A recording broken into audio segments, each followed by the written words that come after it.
from her bed and bound her in her bones. The seas be ours beyond the powers where we will row.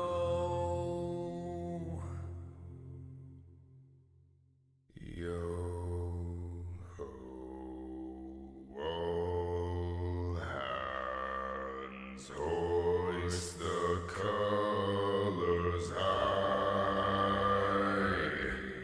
Heave ho, thieves and beggars, never shall we die. Yo ho, hold together, hoist the colors high.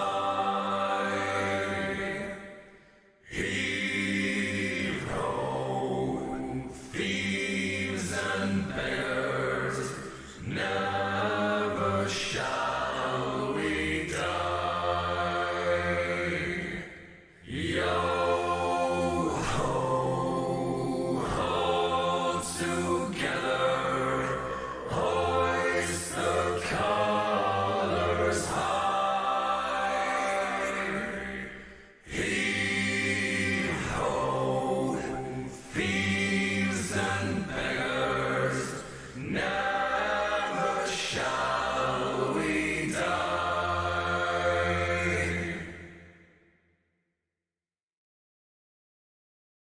What will we do with the drunken whaler? What will we do with the drunken whaler? What will we do with the drunken whaler? Early in the morning, wait up, she rises. Wait up, she rises. Wait up,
she rises.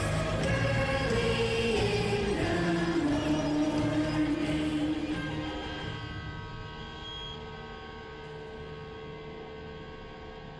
Shooting through the heart with a loaded pistol.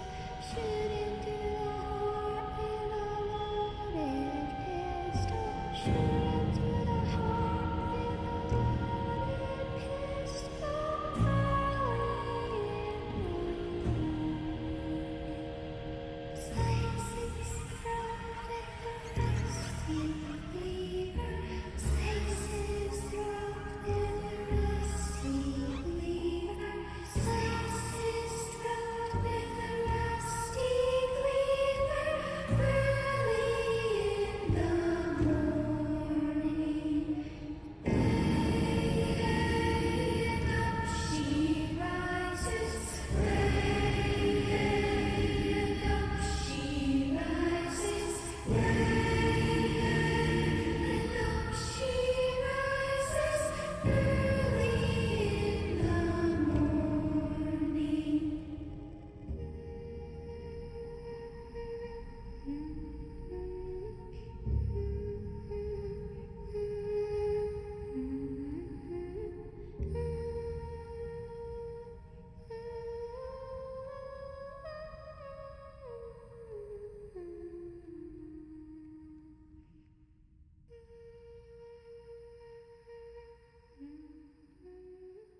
I thought I heard the old man say, leave her, Johnny, leave her.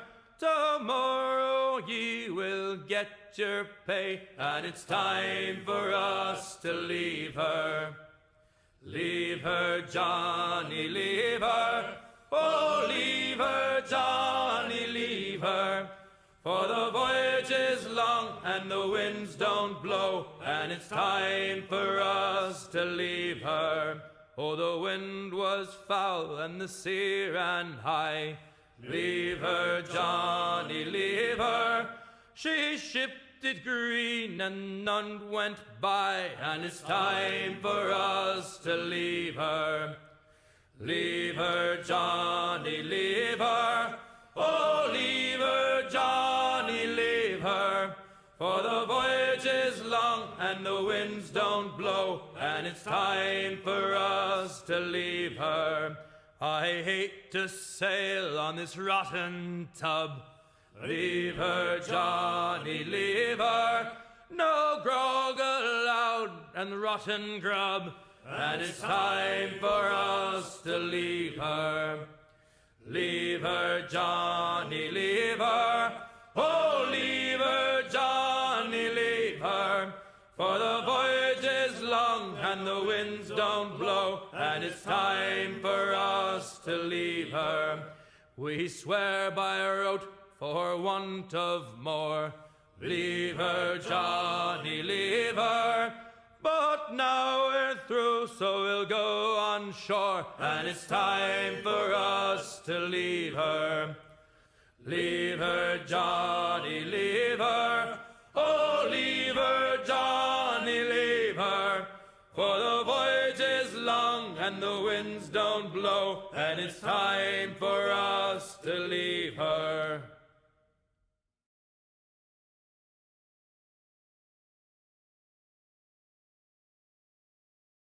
Will also help with paint cohesion, because paint, even like enamel paint or I forget the name of the exact type of paint. Hold on, let me see. Acrylic paint. Yeah, acrylic. I know Yeah. about that. Even acrylic paint doesn't really stick to plastic that's super smooth all that well. So it does help to sand it a bit. And then of course I'm gonna throw some clear primer on it, or clear coat on it. It should be good. We're live now. Yeah, by the way. honestly, I guess if you want to start out, before it's immediately just jumping into your Skitarii troops and building your whole ass tech priest, Yep. maybe you should try and start with something a bit more simpler, like, I don't know, a small Space Marine squad, because it's easier to paint. Oh yeah. Yeah. Like, which chart? And they also and they always tell me, which chapter would you want to start with? I feel 'Cause- like Space Marines would be one of the easier ones to start with, because they have a lot less like tiny little detail pieces on them. I feel like a lot of it is more kind of broad and flattened. Yeah. But you do still get like some of those smaller crevices and little details, so it's also good practice for that. And if you also have a place around, you could probably also go and try and play some shit with them. If you want. Yeah. I personally don't think I really get into tabletop all that much. I'll kind of just be getting the minis just to have as like cool little desk pieces or whatever, like little dioramas and stuff like that. Yeah, I know. But I guess, which chapter would you pick, honestly? Between, all the lores and everything and just being cool about it? That's a tough one.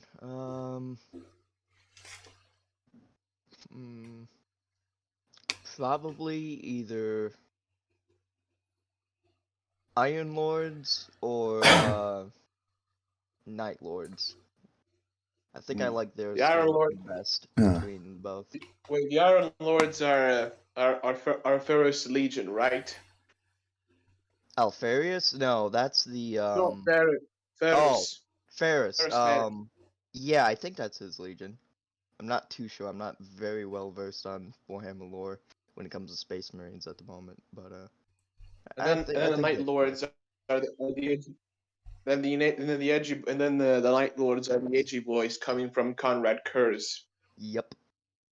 They're the ones that go around committing terrorism to lower crime rates.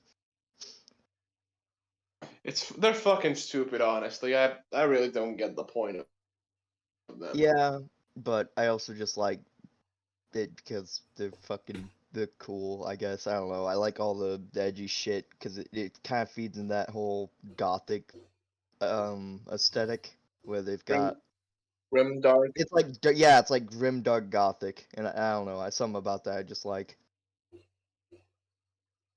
For me, it has to be more like.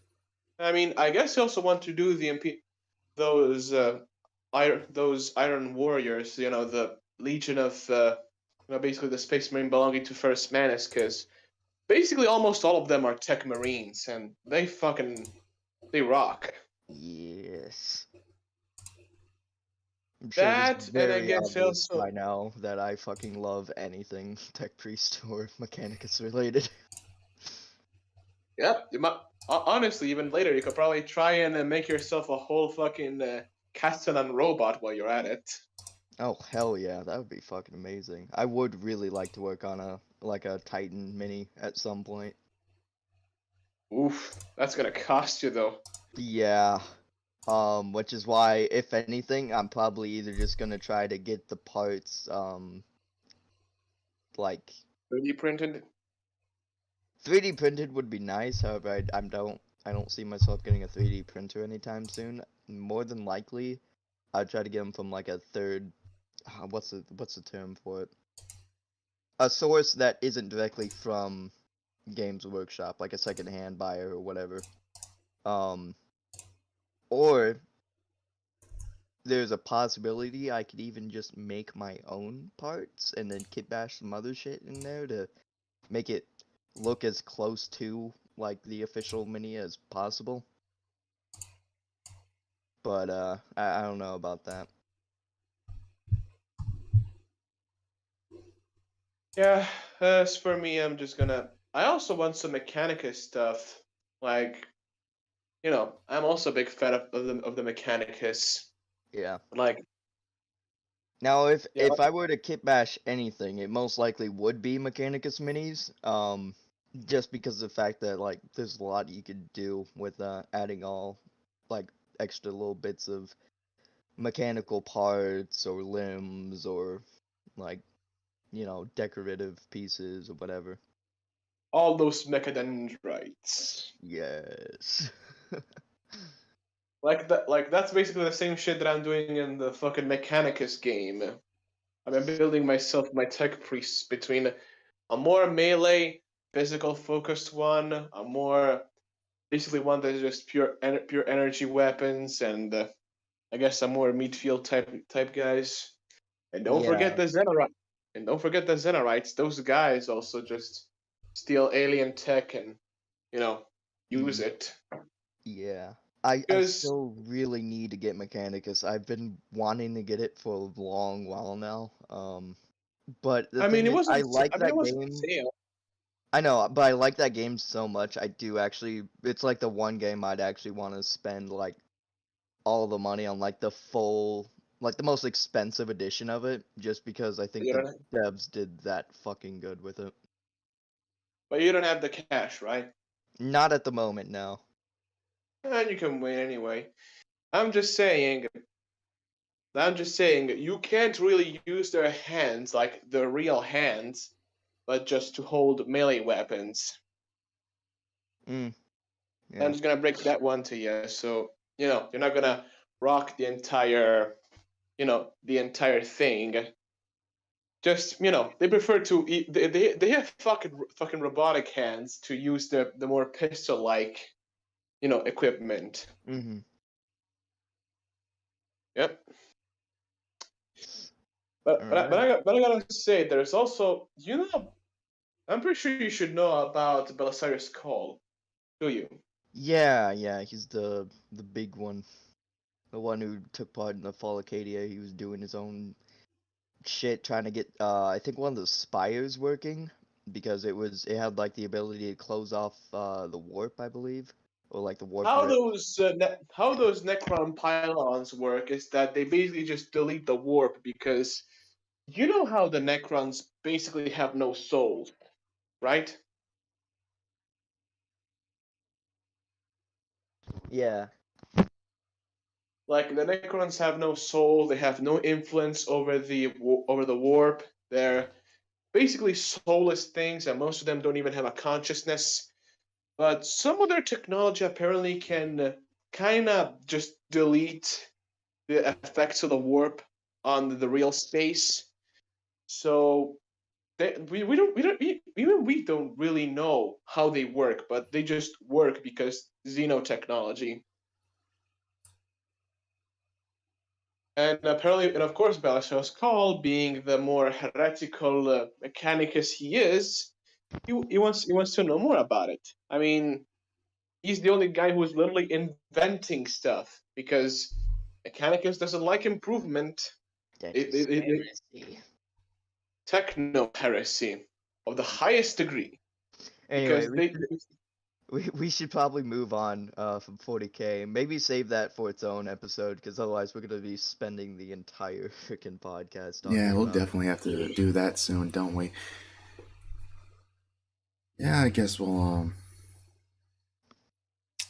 see. Chat's pretty like normal, not that many people here. Then again, I can't blame them. Last time wasn't didn't go according to plan, but better late than never, I guess.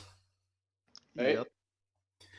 So I guess we'll get this one just quick and out of the way. The funny SouthPaw stuff. So apparently some guy from Ecom, like basically a derivative of EFAP, taking inspiration from them and doing videos like them covering like Doctor Who and all that sorts of crap. I honestly don't really like those guys all that much. Their spats with Smud Boy and all this other stuff really makes me just ugh. I don't like them as much, but apparently one of them who knew Southpaw did a little dossier on him. And I'm not going to read the entire thing. I'm just going to paraphrase it a bit and basically say that Southpaw like, pretty much, the dude pretty much said what I said back when I talked about, like, EFAP, that little highlight of it, at least, because the original stream got taken down. Thanks, Susan.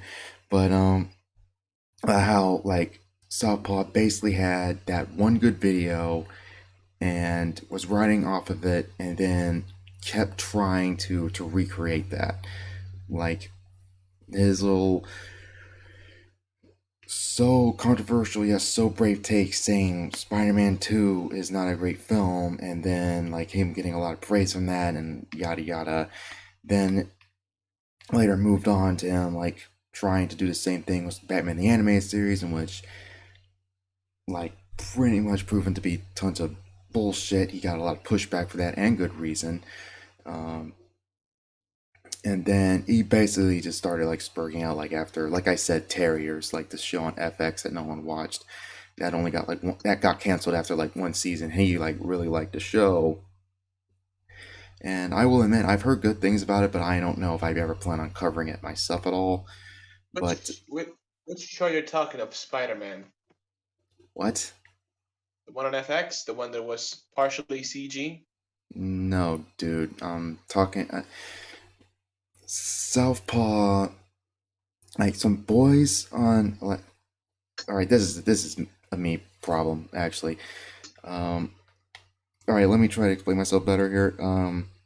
The guys over at EFAP did a little cover of a show that Southpaw liked called Terriers.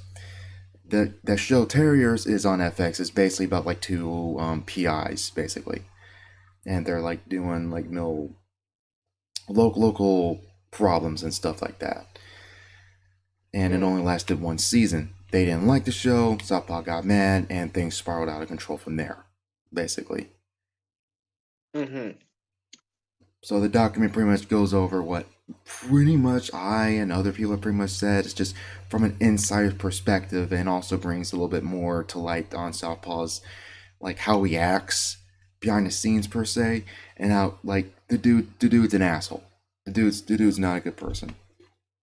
Like he's a dick.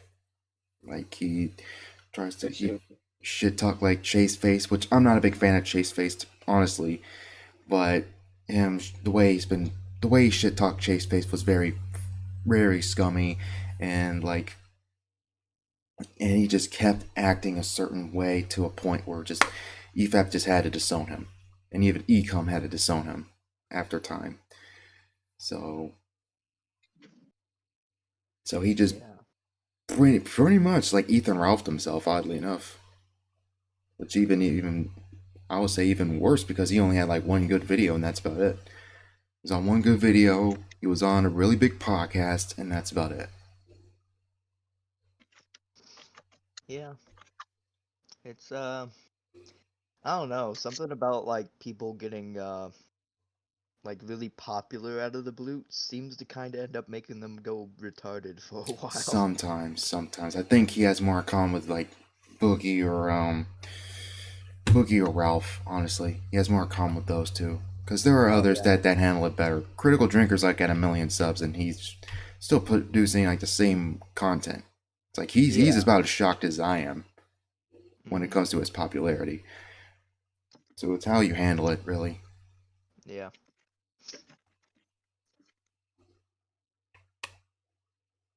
Hmm.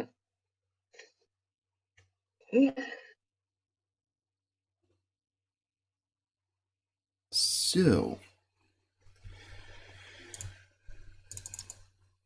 You gotta Yeah. talk about the Caribbean. Oof, yeah, the Southpaw situation is a whole fucking can of worms. No, we don't One want that to open it. I'm not even really. Like, I don't even want to get involved in that shit show. yeah, we're gonna move the Pirates. I just had to play the theme there for a bit. Yeah, kind of wish that we discussed his behind the scenes a bit more. Honestly, though, it's like before we get started, Alex, your thoughts on the first 3 films? I think I only watched the first two films because I only catch them on television when they were airing, and I don't know when they're gonna air next time. But I was just genuinely entertained. Like the first one is a fucking classic. Mm-hmm. Yeah, I would have to agree there, where it's like the first one, at least in my opinion, is definitively the best out of the series. Mm, And Oh the other yeah, ones, like 2 and 3, they get close to it, but I feel like they just don't they're so and hold up so. as well. They're so and so. If Yeah, that's the word you want to like put they're it. no, not I wouldn't bad say by that. any I won't means, say that. I won't say that. That's why but we're having this That's why we're having this topic.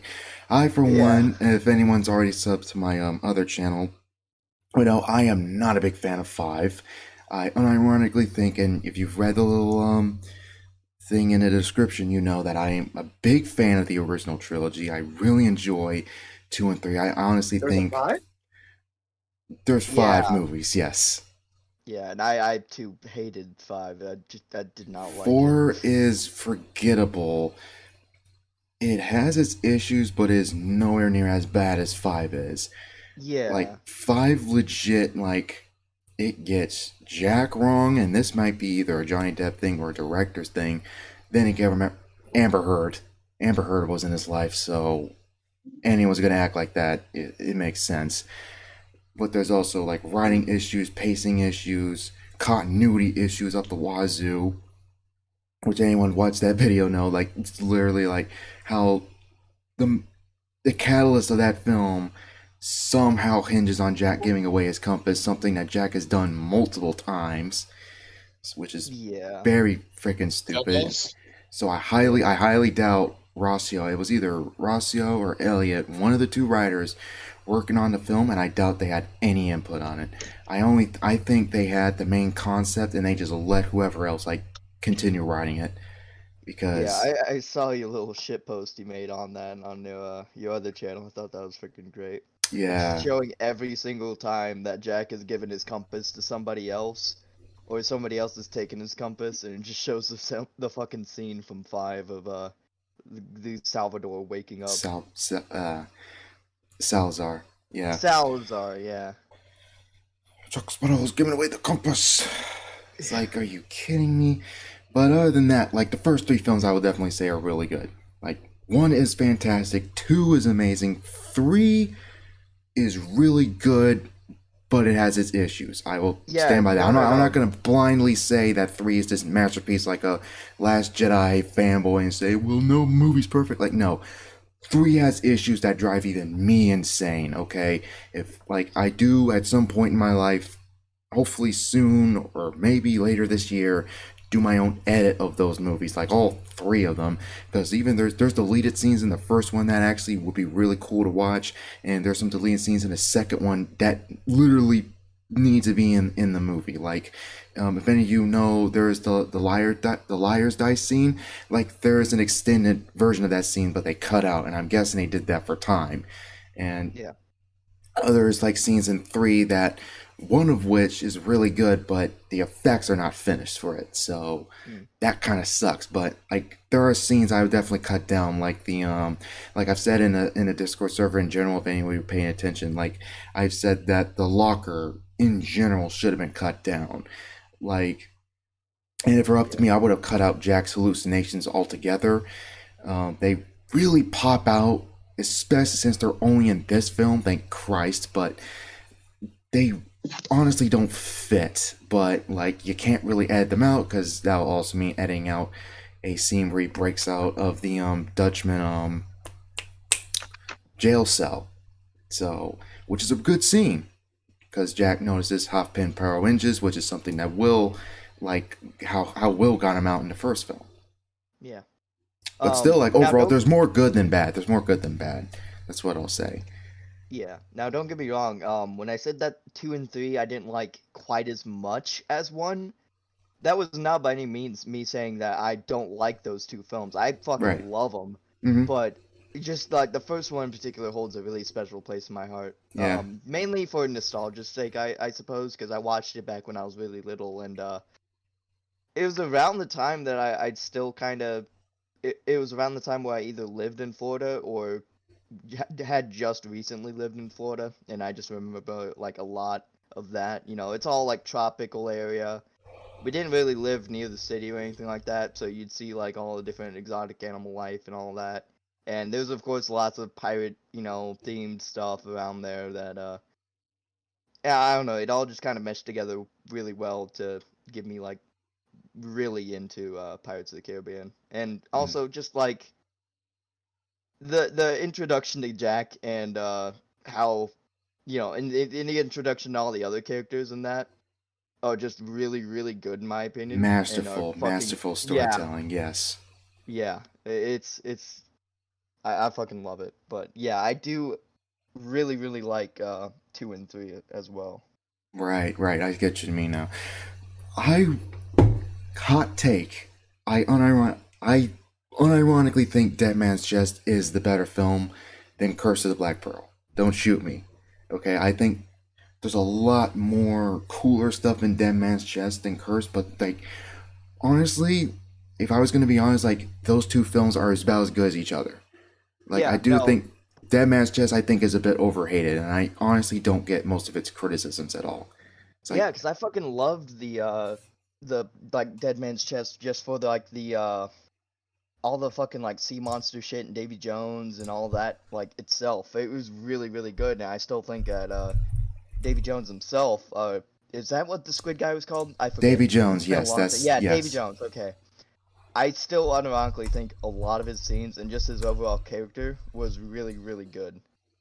Because like the main like villain in Curse of the Black Pearl, if I remember right, was like it was just the Davy whole Jones. thing of like the curse, of the treasure and him wanting to rid himself of it and become like a mortal man again, Oh, which is a Barbosa. great which is a great motivation. It was really really well done, but in terms of I guess like scale or epicness or whatever, um I feel like Davy Jones is just a lot cooler in concept, Yeah, but that's not to shit on either one by any means because they're both really really well done.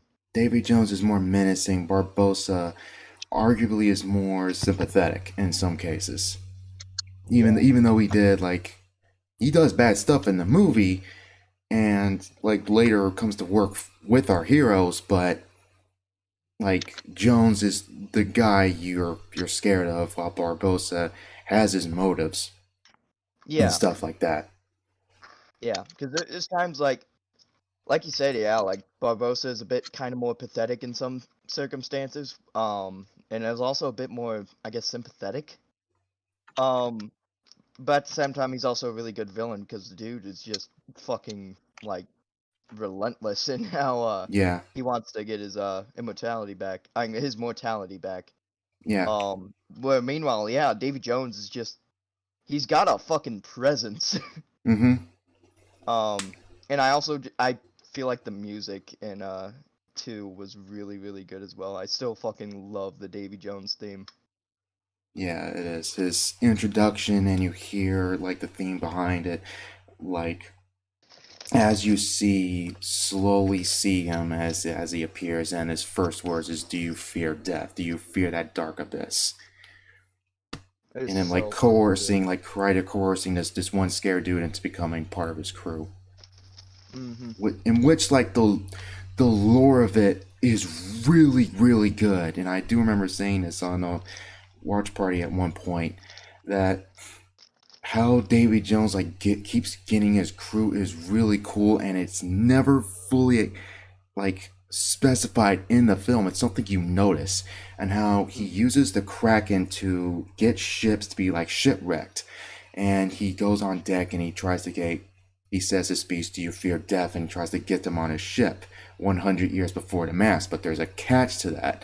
It's like, oh, you get to be on the Flying Dutchman for a century, and thus your debt is paid. But the thing is, you lose yourself when you're on the ship. As Bill Turner, Bootstrap Bill, says to Will, like there is no leaving a Dutchman when you've sworn an oath. It's like you're stuck on there. Yep. As you see like another character like Wyvern, who's literally a part of the ship, and that's where all the faces and all the like the looks and how like everything like kind of blends in, like everyone's like if you actually like look at the Dutchman itself, like that, some of the stuff in the detailing on the core of the ship, that's not detailing the core, that used to be somebody. It's like when you Yeah. actually think about it, which is really Lovecraftian in a way, if that makes sense. Yeah, It's yeah, I like know what you mean. I was really, just it's gonna say, like, it definitely has a lot more of a Lovecraftian vibe, especially in a literal sense of just tentacle monster shit. yeah, Where it's like, yeah, it's like, I don't know, it's just so fucking good and that's well a hundred. done I with bet how that's they a hundred handled it. percent like Gore Verbinski, the director. I'm guessing that was 100% him, because he definitely like has an eye for that type of stuff, especially in 3 and such, where like I don't know if I might have to look up if he ever read a Lovecraft story, but there are some aspects to his films that are very Lovecraftian in a way. Like Cure for Wellness, I've heard has some parallels to like Bioshock and other like Lovecraft stories, and that's a film he directed. So Yeah. it's quite clear And he has some imagery, and he has like he has a bit of a love for that type of stuff, and he worked yeah, that into the sequels. yeah. It's also just like something I believe hasn't really been done before, where you're incorporating like Lovecraftian elements into like a pirate story. Um, which actually, when done well, works really, really well. Mm-hmm. Um, and yeah, I mean, I just it's fucking cool. Like, I don't really know how else to put it. Yeah. Um. To Granted, anyone who hasn't watched those films yet, or who hasn't seen them in a long time, I definitely recommend going back and checking them out. I know I'm going to. mm, Same. yeah, they're really good though. Granted, At World's End has its issues, and I'll pretty much get into that right now. Like as much as I love that film, I kind of get some of the criticism it gets. It is definitely a long film, and honestly, a bit of an unjustified length in a bit. because there are some scenes that you can cut down. There are some like aspects like the locker that you can actually like cut down to a shorter length. If it were up to me, if I was in Gore Verbinski's shoes, I would have either cut out like certain aspects like hallucinating Jack or some of the weirder stuff in the film. And if any of you don't know, a big like a big idea of example is like the crab scene in the locker. Like the locker itself, like that part felt a little too long. It did feel like you were watching a very different film. Like Hmm. you go from Singapore with Will Elizabeth and Barbosa, you see them try to get to like the edge, quote unquote, to like which is basically like this little place, like this long waterfall that leads you to the next world. And then we reach Jack, and it's this ridiculously long scene of him on the pearl in the middle of in the locker in the middle of like this little desert island, which honestly is a good scene. I would have done something different. I'm not a fan of how Verbinski did it though. It felt weird and not in a good way. It felt very out of place. How Yeah. Jack's just hallucinating basically himself doing a ship, which you could have done a better job of saying that this is Jack's personal hell, so to speak. That this is basically Davy Jones' personal purgatory, right? Yeah. So and that Jack has the pearl, but he can't sail anywhere. He can't do anything. There's ways of doing that. When he's trying to tug on it and he's trying to pull it, that I like. But Hmm. like the scene goes a bit too long, and the crabs like part, them helping Jack, I think was a bit weird. Even though I get the point. The point was that that was like Tia Delma, aka Calypso, like trying to get Jack to into the sea, quote unquote, because it's not the real world. It's the locker. So Yeah. another thing I'll definitely say is that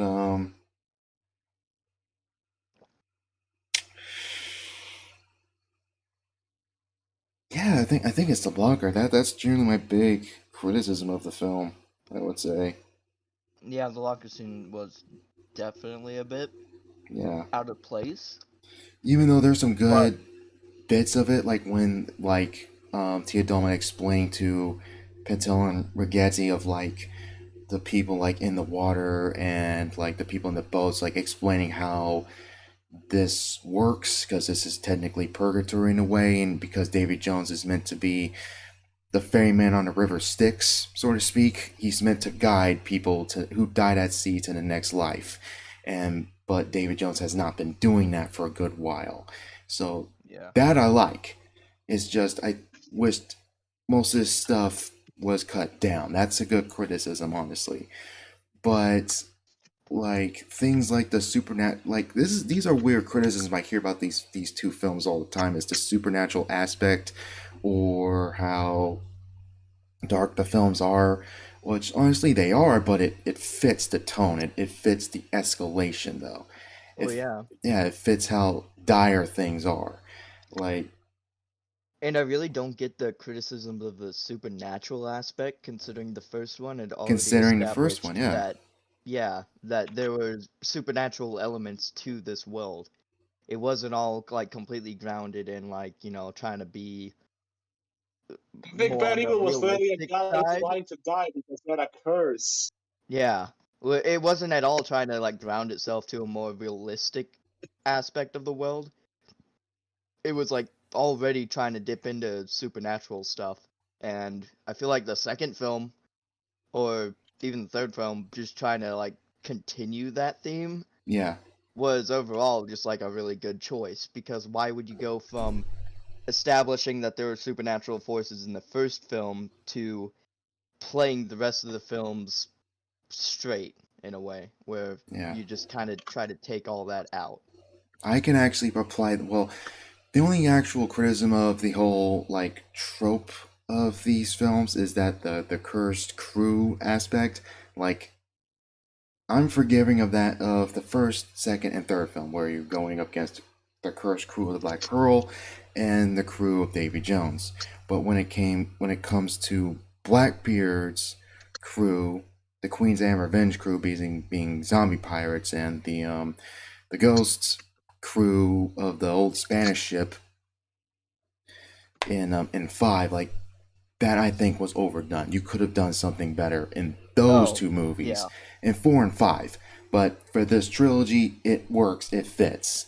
But when you get to that fourth and fifth film, that's when it feels like, okay, that criticism holds some water there, Well, where yeah, it because at feels that like you're point you're doing kind it of over. just repeating the same thing that previous films did, and you're not really doing anything different with the supernatural elements. Exactly. That's what four and five basically do in a way, arguably to worse extent.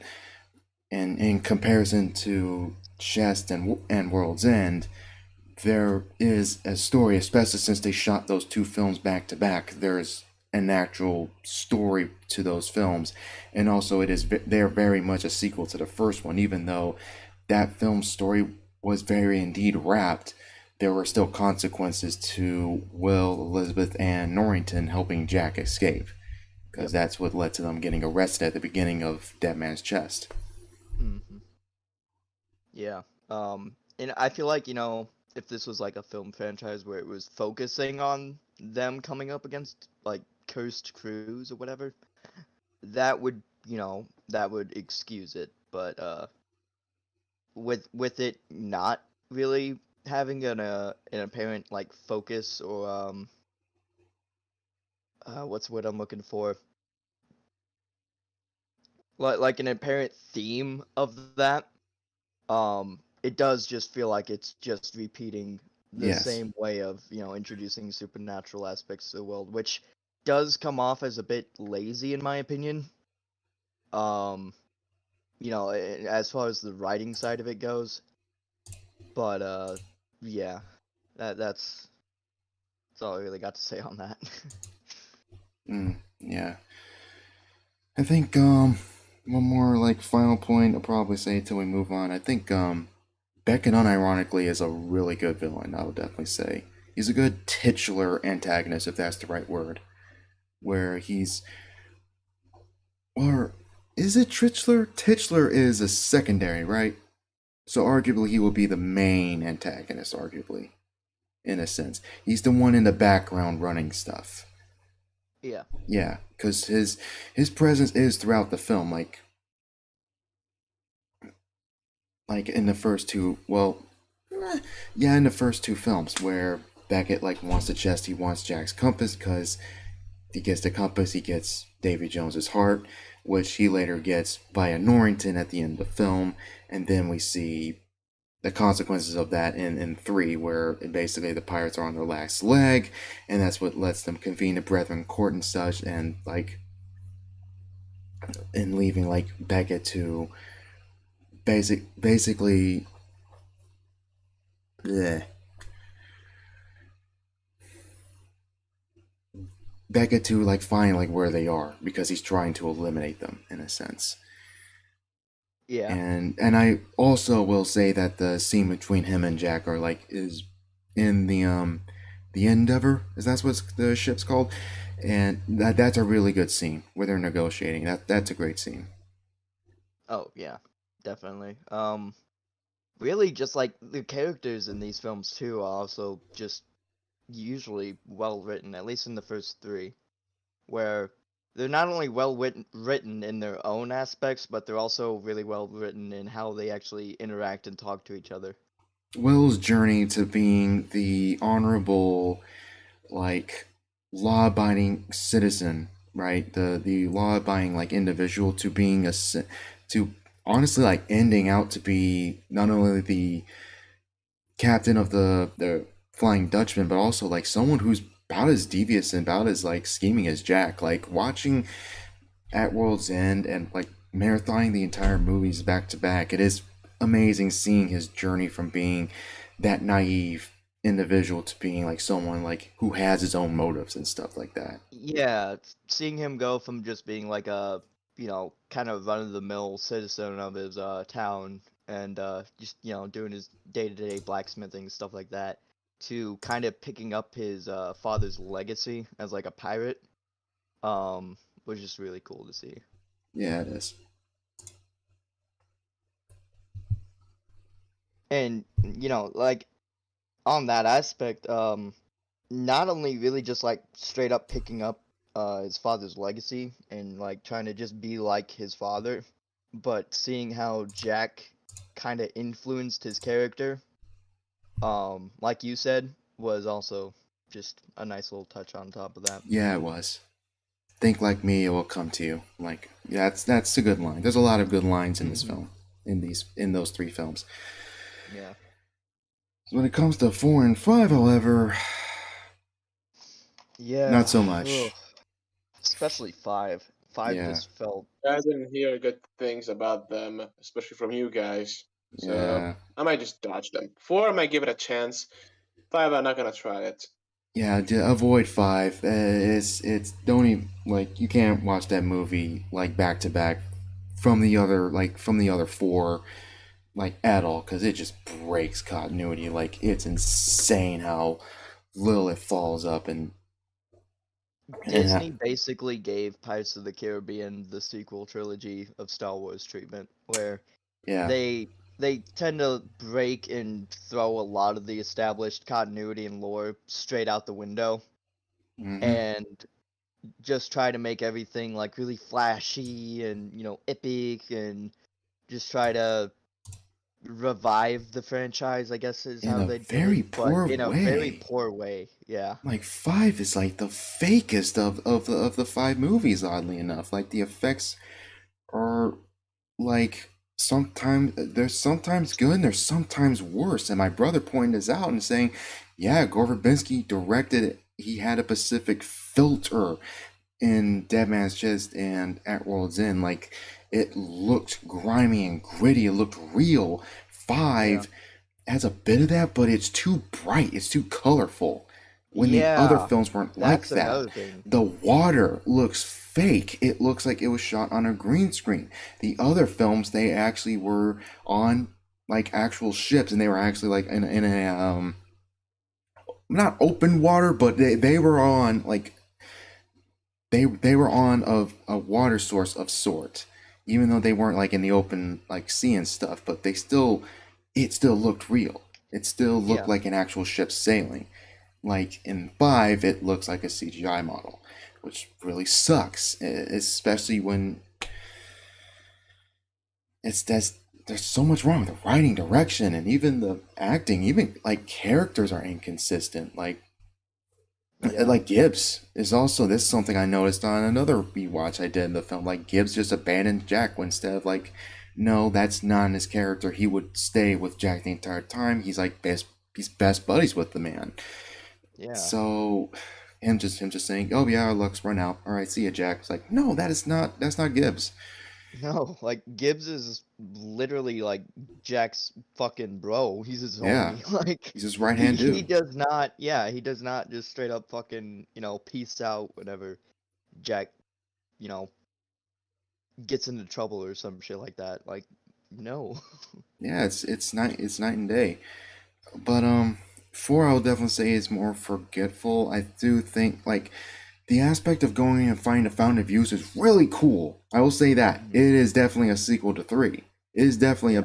it's a better sequel than 3 than 5 is to 4, like without a doubt. Yeah. Oh yeah.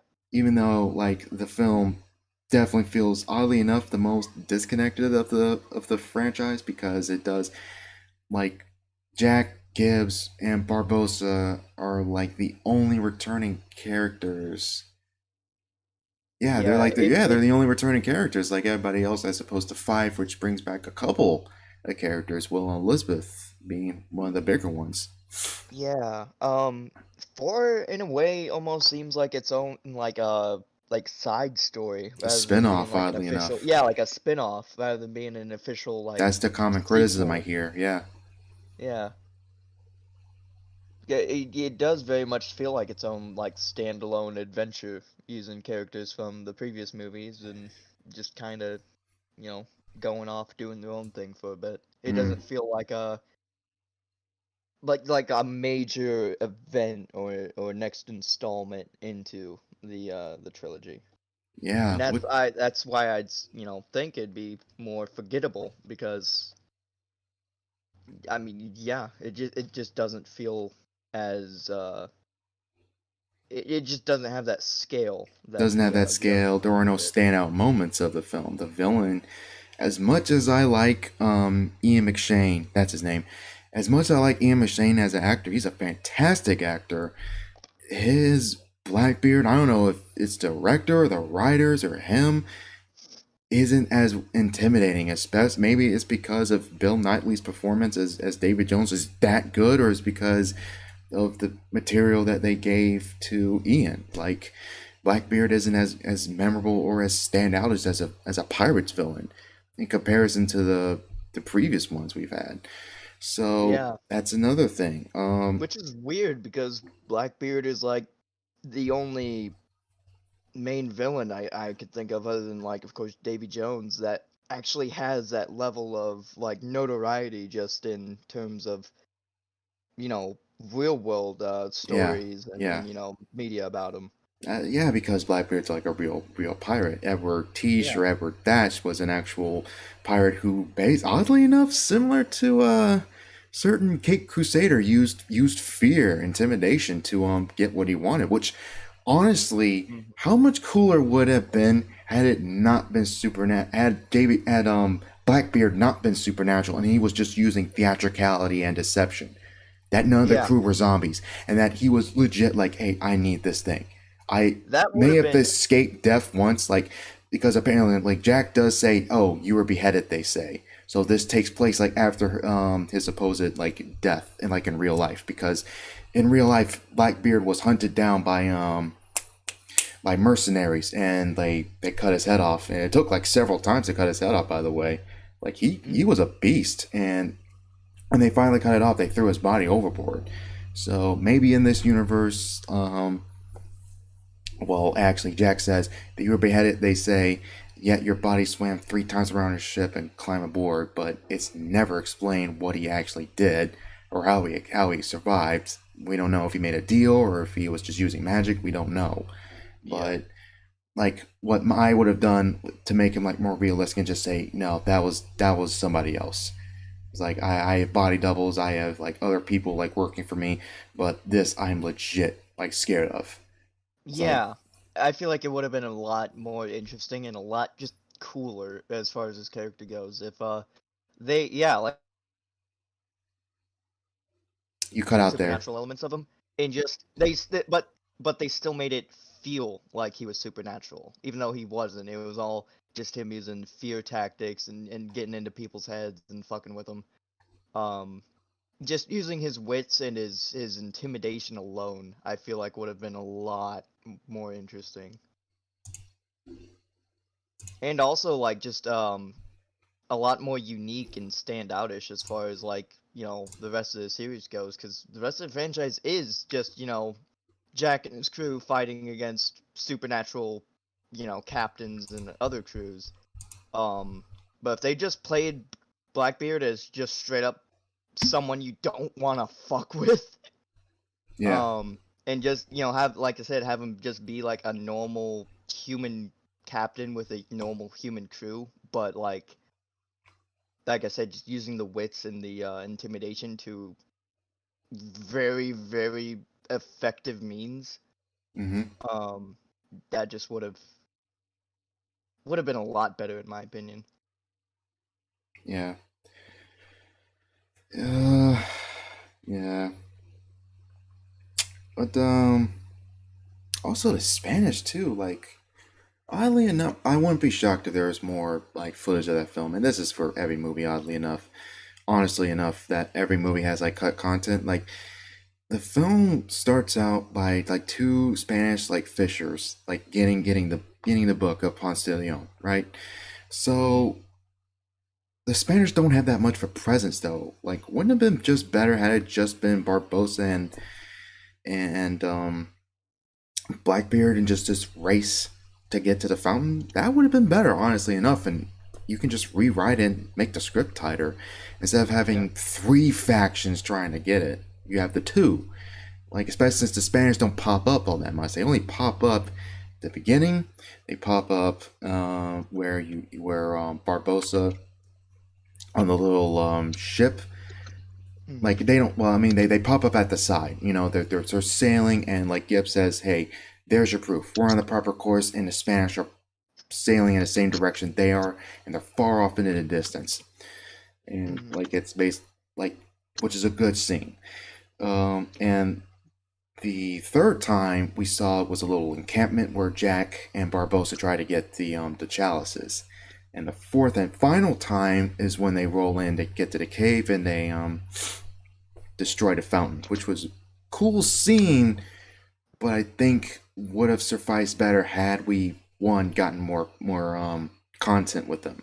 If we like seen more of them and seen and hinted at their motivations a bit more, rather than, because as cool as it was to see the Spanish do something unexpected, it would have been nicer to see and build that up a bit. And the biggest issue with that is the film's length and their limitations. So Yeah, and I feel like if they wanted to get like the Spanish or any other forces involved with them, I feel like maybe a better way of doing that would just be like they end up kind of getting caught going through their territory or something, and of course, them being infamous pirates, the Spanish or whoever would try to go, deal with them. mm, But, then you could show off like, I don't know, some more ship battles or some more of Blackbeard's character or Barbossa's character, whoever. There's a lot of interesting stuff he could have done with just a straight confrontation between the pirates and, like, say, the Spanish or, whatever other force or faction. right, I just, that's my personal take. right. Yeah, Like, that would actually have been a good instance to show off, like, Blackbeard's intimidation. yeah, it would have. And now, like, how he uses fear to advantage, where it could have just been him fucking with the Spanish by just scaring them shitless. Or making them believe that Blackbeard's like the devil or some other like powerful supernatural being. Yeah, he only has his hair. No, it really sucks. An iconic thing that Blackbeard's known for is setting like his hair on fire, wearing like a Pacific hat. He only does that one time. The one time he's introduced. Yeah, which I don't understand either, because that's like one of his biggest sort of trademark things was having like the little bits of straw in his hat that he. Well, I don't think it was straw. I think it was like fuses or something. Or just like having his hair on fire. Yeah. And like the whole thing about that was just to make his appearance look more intimidating and more like, again, almost more like supernatural looking. You like kind of going for like a devilish motif. Yeah. And yeah, he only does it that one scene he's introduced in, and then nowhere else. And it doesn't look as good. I'm not trying to say that they need to set Ian McShane's hair on fire, but there's ways of making that look like it's supposed to look like entire wall of smoke is just emitting from this guy. And honestly, I think if like anyone else like shot the scene, you just like pan down, you see his feet just walking, and you slowly pan up and like a shot behind him, and there's just smoke coming, and you pan around and just see the man just drinking. And and then you can do the little speech of saying, "There I were, resting, and I hear an ungodly row among dagger," and then you can do that a little bit better. Or hell, I mean, they could have even just done something where, like I said, you had like the fuses or whatever that he just had like under his hat, so he puts his hat on, and these are these like little fuses or whatever that are kind of hanging out near his hair, but not like in it. Yeah. But they're all like lit up and smoking and stuff like that. That would have just been good enough, I think. You wouldn't have to go as far as like actually lighting like the ends of his hair on fire or even using like like doll hair or something, and then just kind of integrating it into the rest of his hair. I feel like even just the fuse thing would have been good enough. Yeah. Looking at chat for a brief smucket. Buxy Funk 5 had Marvelisms as comedy filling, which took up three-fourths of the movie, or at least the others held their comedy for quiet dialogue moments, which is very true, actually. Like, in terms of comedy, the first four were either situational or comedy, or talking based, dialogue based. Five Yeah. is definitely very Marvel in a Hmm. sense. Um, Four had mermaid mommies, and Indiana Jones esque main villain death.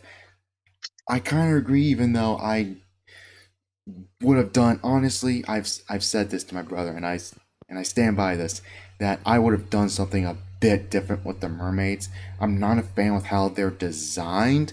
I mean, I do like the idea of them being like these man-eating like mermaids that use singing that lure Like men, and sirens. they're sirens basically. Yeah, Yeah. so they're not, which I even said, I'm like, wait, they're not mermaids, they're sirens. They're that's a different thing, but whatever. In this universe, they're interchangeable. But I would have done something a bit different. Like, imagine if Guillermo del Toro did something like that.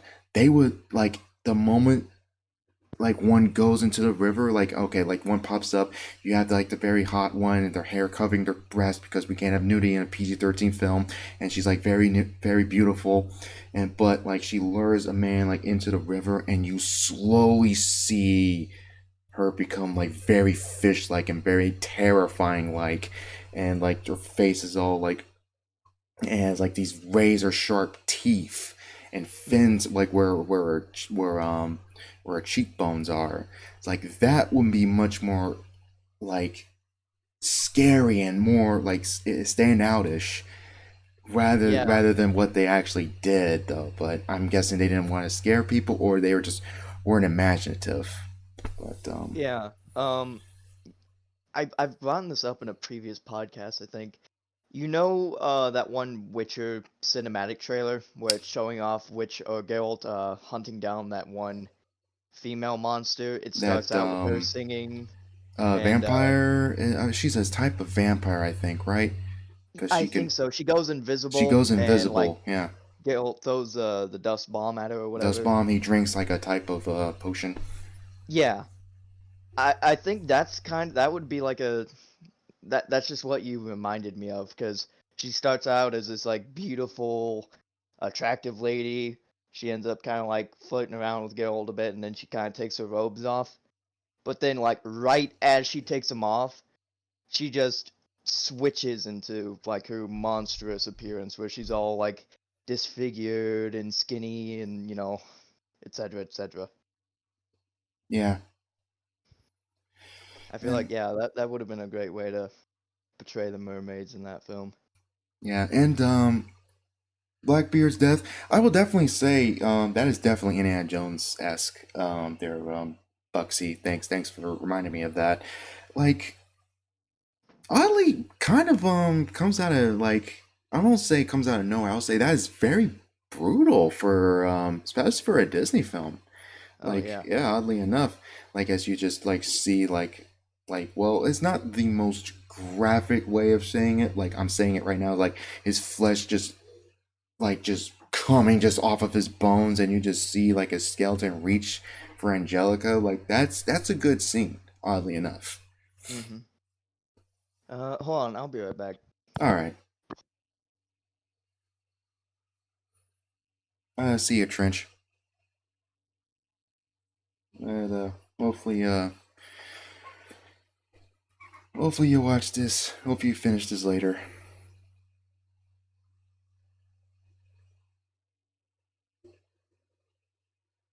The Geneva Conventions are not really rules, just guidelines. Sadly.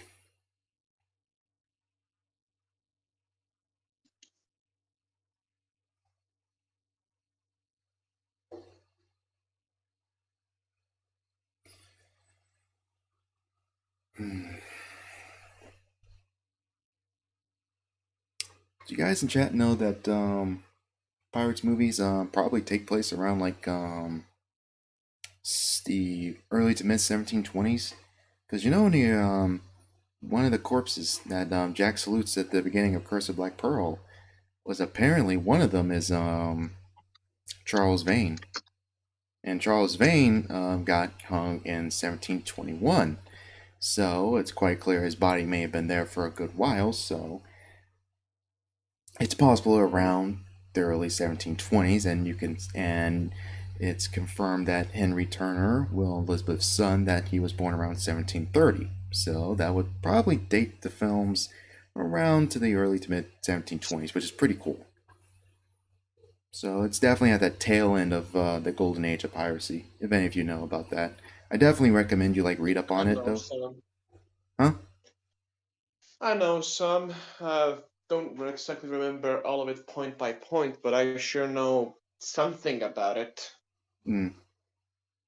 Like it was definitely, it was I mean, that was around. also the time they still had puckle guns on ships, I think. Oh yeah, it definitely started around 16 like 80. I could be wrong, something along those lines, and ended around like the 17. During the late 1600s. Yeah, I'll just round it up like that way, okay? yeah, very very late 1600s. Yep. Game G. So are they That's gonna continue the Pirates that was the series? point in time where the Caribbeans were still unexplored and the great gulf so that of the new discovery Atlantic Ocean and the American coast were still untamed, wild, unexplored, filled with wonders and such treasures that no one could even dare imagine. That sounds like a good narrative. Mm-hmm. Game G. So There you go. they're continuing the Pirates of the Caribbean without Johnny Depp, or are they gonna walk that back? I have no idea. I do remember reading somewhere that they were gonna reboot it with the female lead. I have no Oh, idea if they're gonna. fuck out of here. I have no idea if that's gonna be like they're gonna continue with that. That's apparently, I don't know if that was a rumor, but that was like some time ago. So I honestly haven't heard any momentum on that. But I'll keep an ear to the ground, and we'll That see. seems Honestly, I rather they don't continue it at all and just leave it alone. I that is better. just That make a is better. different series. Leave it be. Yeah, Leave it be. either do a Just leave spin-off it be. film or do a prequel. Well, maybe not even a prequel, but honestly, I'd rather they do something else completely, because like you're only going to keep going forward and forward, and you're just going to get to that end point of piracy. And it's just, I mean, it's not like you can't write movies during that era, but it's going to be like you're going to have to incorporate government stuff, and you're also going to have to incorporate the massive presence the British had around the Americas at that time, because this is like proto 13 colonies. So when you reach like 1750, 70, well, I think Pirates 5 takes place in either 1745 or 1750, because Henry apparently is either 16th or he's in his 20s, something along those lines. So like around that time, the British had a very massive presence in the American colonies, and we only had Yep. around this time. Like when did the French and Indian War start? The French and Indian War. Let me look this up. Okay, 1754. So you also have the That'll French. be You the have to worry. deadline, I presume. What? That I guess that'll be the limit before I guess they just crack down on them. Yeah. That's definitely gonna have to be a limit. It's not like piracy didn't happen. I mean, it happens today for Christ's sake. But Yeah. like around that Yeah. time, with the British and the French like presence, and like especially with like colonial America and like it expanding, it would be much harder, and it wouldn't be in the Caribbean area as much. I mean, it will be there, but Honestly, I just think that maybe for them we could try and make like a send off. Like they knew piracy is at an end.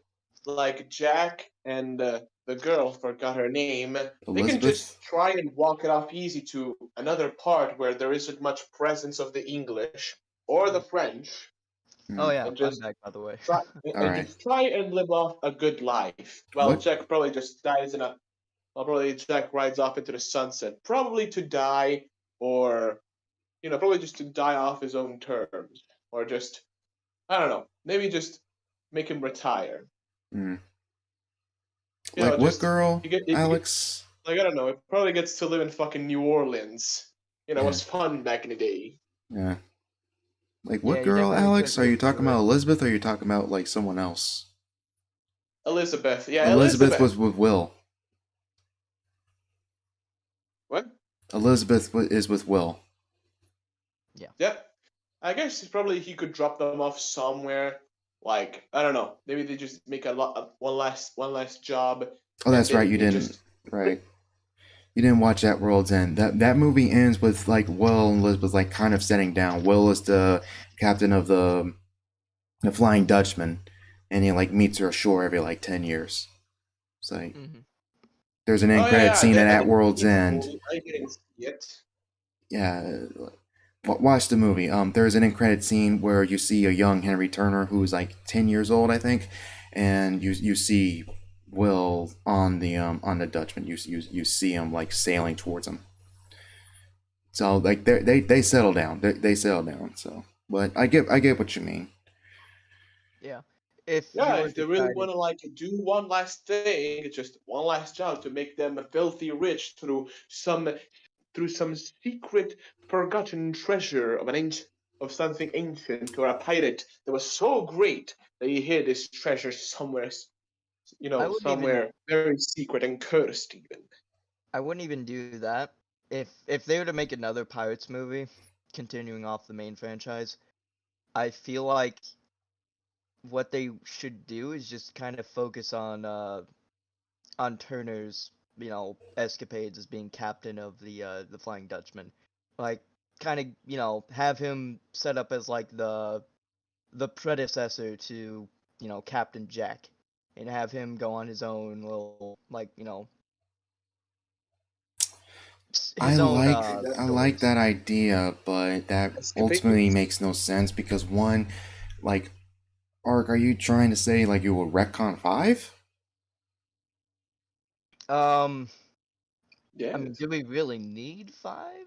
You'll have to retcon 5 and say that movie didn't happen in order to keep Will to being captain of Who Flying the Dutchman. Because fuck remember, cares at about five? You guys have been shit talking.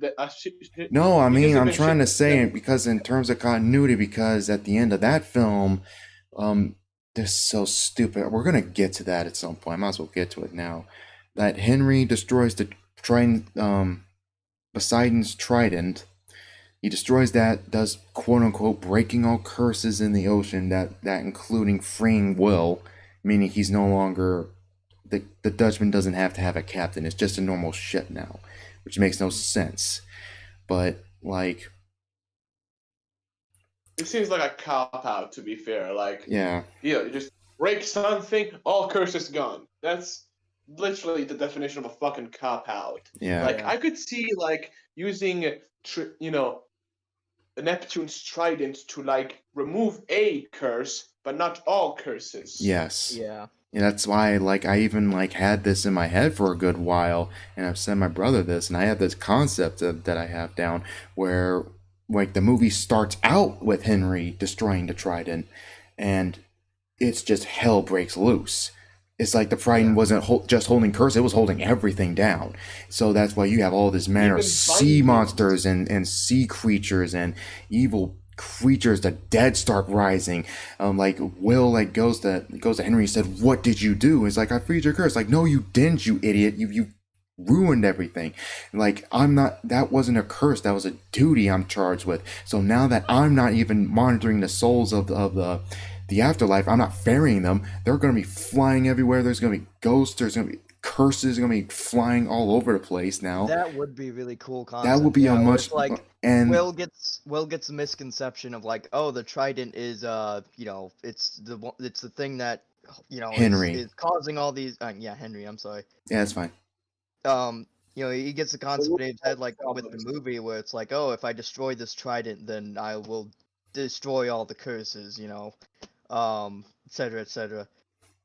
But Yeah, yeah. when he actually goes to destroy it at the beginning of the movie, it just turns out that it was basically the only thing holding all these curses, like, to their localized areas or means of Contain them. coming about. Yeah, where it's Yeah. like it acts as like the barrier between curses just kind of being their own localized things where they ain't widespread to basically just unleashing them all and more upon like the entire Like the astral planes, like merging in Berserk as a good Yeah. comparison, and this being Yeah. a cool way of bringing back Davy Jones, if that's possible, if Bill Knightley likes, he would like to prize the role, and just bring him back and just have him be in human form, which would be a cool change, and also have the whole. And the idea was to have the whole plot of the movie go to like Atlantis or go to some other like uncharted like location and find Hephaestus and get him to reforge the Triton and get him to fix it. Like that's the concept. Talking about Atlantis. Talking about cool movies, and Atlantis is still so fucking underrated and mistreated. God fucking damn it. What? He's talking about the That's- animated movie Atlantis. Oh yeah, yeah. We'll probably do might do something on It's that. so fucking good. Yeah, it Yeah, is. there's any right to be. Mike Mignola worked on it. Mike fucking Mignola. Yeah, It's top shit. it is. That is one movie I genuinely remember the animation style and just the overall animation of it. Yeah, And holy fuck, did that have good animation. yeah. Jesus, it's such an underrated movie that no one ever watches. The lore, the everything. It's so fucking good. Yeah, it It is. doesn't have any right to be. It's just like a passion thing between those two guys at Disney during the 2000, and holy cannoli, that thing was beyond anyone's comprehension. Not only they, as I said, they also roped in fucking Mike Mignola before they basically were simping on his style and everything. Yep. They just did so much. Yeah, I Yeah. remember watching that back when I was really little, and I just fucking loved it. I need to watch it again sometime. Behind the But it scenes is, is really good. yeah, it is one of those films where it's kind of in that genre of like old animated films, like hand animated films, like Yeah. Road to El Dorado, Yeah. stuff like The that. Iron Giant. Ooh. Yeah, the Iron Giant, where it's like it's not really talked about much anymore, or really like widespread as far as like I guess fans of it go. It has a cult But it following. is, yeah, it's very much like it has a cult following, but it is still like one of those kind of movies that like everyone just needs to watch because it is Yep. severely underrated. Fucking hell. There's a handful of fucking movies from the 2000 made by Disney that were really really something between, of course, this and if I should talk about it, Treasure Planet, since we're talking about piracy. Ooh, This so time- good. Oh man, freaking what was that? Eisner or somebody.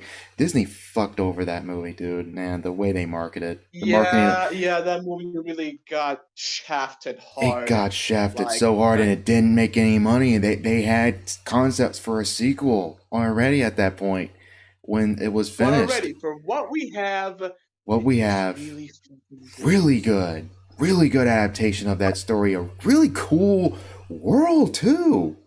Like a neat combination of like sci-fi and like old 1700s like technology, like how everyone's like sailing, and like the what was it, the nether, that's space. It's not really space. Ether. The that, yeah, thank you. Like that stuff is really cool. Like Dude, not I to don't talk about recall fucking that. John Silver. That is literally one of the best villains I've ever fucking seen. one of the best like, version of that villain, dude. Holy crap. Yeah, I don't think I've ever like it's seen also a really good version of the usual, secret villain. How the fuck you call it? Surprise villain? I don't remember. Twist It's villain. like, The twist villain, that's what yeah, it's called. twist villain. Like, we know he's shady. It's discovered later that it's shady as fuck, and we know it, but they don't know. The good guys don't know it. John, the kid. Fuck, I forgot his name. When did this James, movie come out? this film came out 2000s. in the early 2000s. I have it pulled up already. It came out in 2002. Holy crap, the animation's so good. Yeah, 2002. Yeah, they use that type of animation that Disney's especially made for. I think mostly it's known for you know, Notre Dame, Tarzan. You Mm-hmm. know those movies that came out in the late end of the 90s because they used this kind of live canvas where they basically use CG as an entire environment to just draw it all over with specifically hand drawn textures. So Yeah. it just pops It out of is the a fucking good screen. blend too. Tarzan and this had a really good blend of CGI and 2D animation. I would definitely say there was Oh, only one or two scenes where it's noticeable. I think oh yeah, Gemini. I've seen Titan AE. That's a okay film. One of my biggest issues with Which it, I movie? think, I Titan AE. This is kind of an example of how like it Oh aged. yeah, It Titan aged a AE. bit. No, The CG aged a bit. Like you can tell that yeah, CGI, as opposed to this film, it they had a lot blended it way going better. for it, but it had a oh lot of my going for God, it. But I think it was a bit too much on it that it could chew. Yeah. Like it dude! just it. I didn't recognize this at first, but yeah, I have seen this film. Holy shit! I remember having a toy of the robot limbed guy. Um, Yeah, but here's the thing: that robot, honestly, that was kind of a hindrance if we're gonna talk about it. And Ben. he needed one thing to change it, other than tuning it down his whole wackiness. The voice needed to change. I get this one from Chef Arillas. Like they needed to change to what's the voice actor for Master Shake? Master Shake. They need to Yeah, depuck the robot.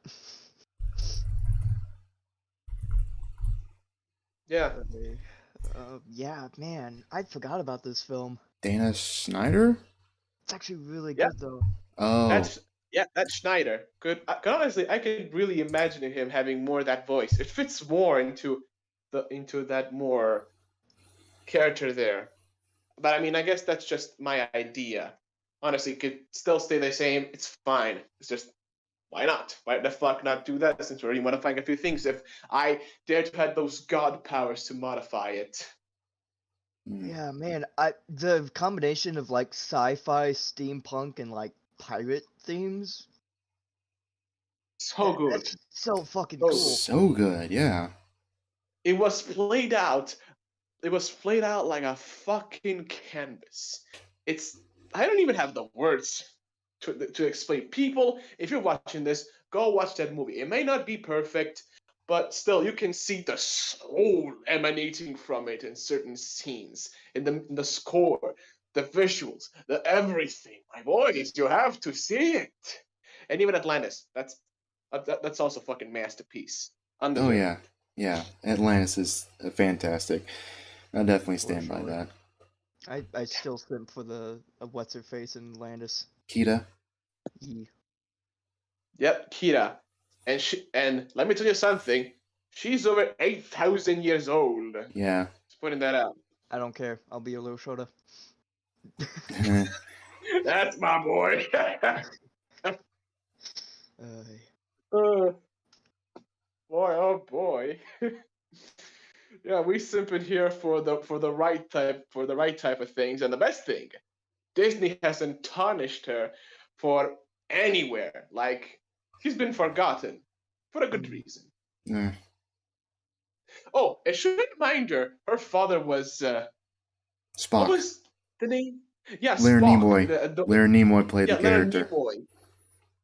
And need I also remind you, they had a full language developed for the fucking Atlanteans, which It's is basically just insane. a huge hodgepodge of what's basically a proto language Mm-hmm. of everything, basically.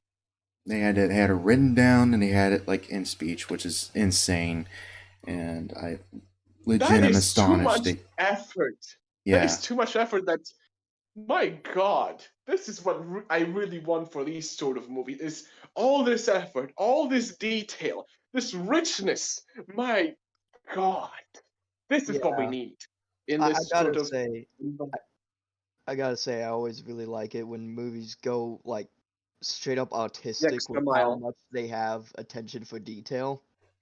They go Like the extra mile. like Master and Commander was a film that one of the guys in Discord showed me not too long ago.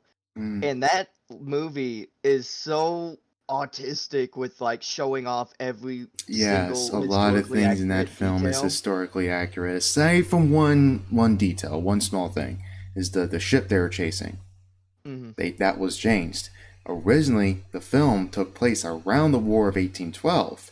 That Yeah, ship and it was was an American American, and vessel. they Yeah. changed it for American audiences, which was really dumb because especially since that one, like what was it, Letters to Yuma, that Clinton Eastwood directed. That was on the Japanese soldier side, and that released at some point. So, Yeah. I but don't whatever. I mean, they do try to explain it of like, oh, the French had this design that they'd gotten from Americas. The ship itself was built in Boston, and that's why it had the oak hull. Um, but yeah, it does not kind of make sense why That's they it's just that changed one it for instant, but everything reasons. else in that film is perfect, honestly. Yeah, and I mean, like I said, even then they explained why, they explained the change so it made sense within the film.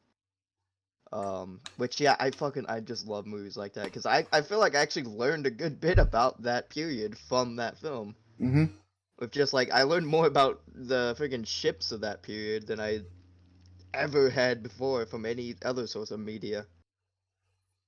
This has Yes, been a letter to public two service you. announcement Thank of you, Gemini. Thank you. All right. Yeah, I was right. what? The letter to Io Yuma. I cannot. Letter to Iwo Jima. Iwo Jima. Oh my God, I suck today. Yes, thank you. Yeah. I should watch some of those though. But seriously, this has been a public service announcement. We need soul back in movie making. We need shit like I mean, this. it's there, but it's just High tier cool. Yeah, it's not still there. mainstream. It's not mainstream. Yeah, That's all it is. it's It's definitely indie not stuff. It's mainstream. A24. It's in Korean. It's in Japanese. It's in anime. It's in a few like underground animation projects and stuff like that. It's on YouTube. It's on other stuff. So it's not in the big picture stuff though. I mean, like we're definitely going to see a lot more projects like Unreal 5 released. So What's Unreal expect 5? Unreal 5, Unreal Engine. Oh, really? They're releasing that? Yeah, I mean, like they already did the little tech demo of it for the Matrix. You can get on the PlayStation 5 for free right now. You can try it Yeah, out. It's I don't know. If insane. and it's it attached to the fucking Matrix, I'm not that hooked. All Because right, well, all right. it's just I don't But want my, the Unreal engines just being even prettier graphics and everything, and then you have to load the map just a bit more farther ahead and basically just fucking with the enemy placement.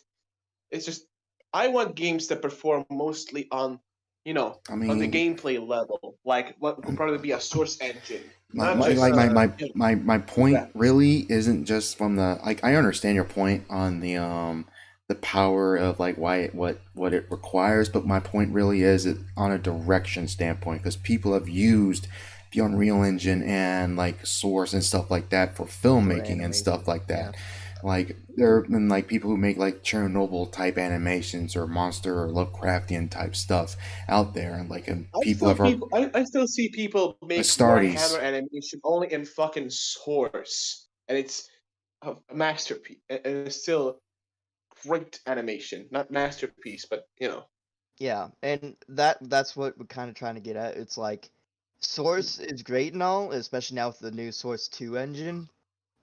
whenever they But release the full thing, now Unreal, they just have yeah, Unreal Engine 5 is also kind of up there in terms of using it to animate because I've seen personally like there's this one channel, Cinematic Captures. They make a lot of like Star Wars Yeah, animated Cinematic films Captures is using the great. Fantastic yeah, channel.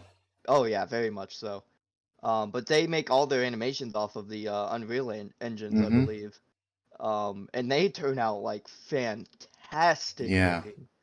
Shadows of the Republic in particular is one that I'd highly recommend checking out. It's have used on the they done Mandalorian something with set, for droids, Christ's perhaps? sake. Have Hmm? they done something with droids, perhaps? Just a personal question of mine. Have they done something with droids? They have featured droids in some of their animations. Yeah, they have. But as far as like them being the main focus in anything yet, no. There goes. Still But like my droids. That's Yeah. all. that is very much yet because they're still very much making new content every so often.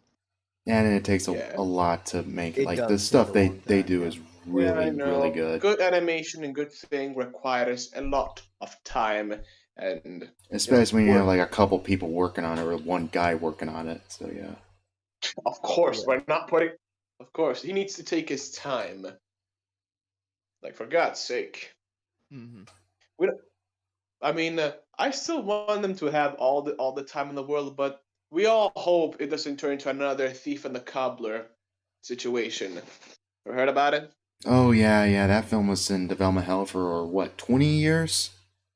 Jesus. Because the guy simply wanted to do everything in the most perfect way. Like he had this vision, and he wanted to display it in the most pinpoint of accuracy. Everything, even to the last dot, needed to be perfect, and that kind of was his downfall. And it spiraled from there, and a bunch of people got involved. I think Miyazaki also got involved, funnily enough, and Excuse me, he hated the experience, oddly enough. So because it was so grinding. They had to work with those giant pieces of paper because you had to see on what they had to draw. They hmm were those giant, large, like dinner-sized table drawing, drawing cells. You know, yeah, Oh, you mean so like the animation reel stuff where they're yeah, trying to like draft up the yep, drawings of how the animation's supposed to go? You're yeah, saying and they're like, basically just the frames. be right back. And the frame, and oh, you need to look up the movie or at least the clip. You need to see the amount of detail that was put on it. yeah, that's kind of one of those things where if you invest too far into getting every single little detail like perfect, you're not gonna be able to come out with a product because it would just take an unrealistic amount of time and work and just grinding to get something like that. That's not to It kind say of that feels. that's not to say that you shouldn't focus on details like that. They're definitely an Oh, important part of filmmaking or anything like that. But you there can't needs to be get a so balance. autistic with it. Yeah, you can't get so autistic with it that it just consumes everything else. You need to sacrifice some details and some other things to deliver a fine product. Yes, you may just refine it and put it to a perfect point, but eventually there reaches that moment where you have to do a few sacrifices for something like that. I mean, you can still release some concepts, you can still do something about it, but the point is, don't go super hard on everything. Sometimes ease up.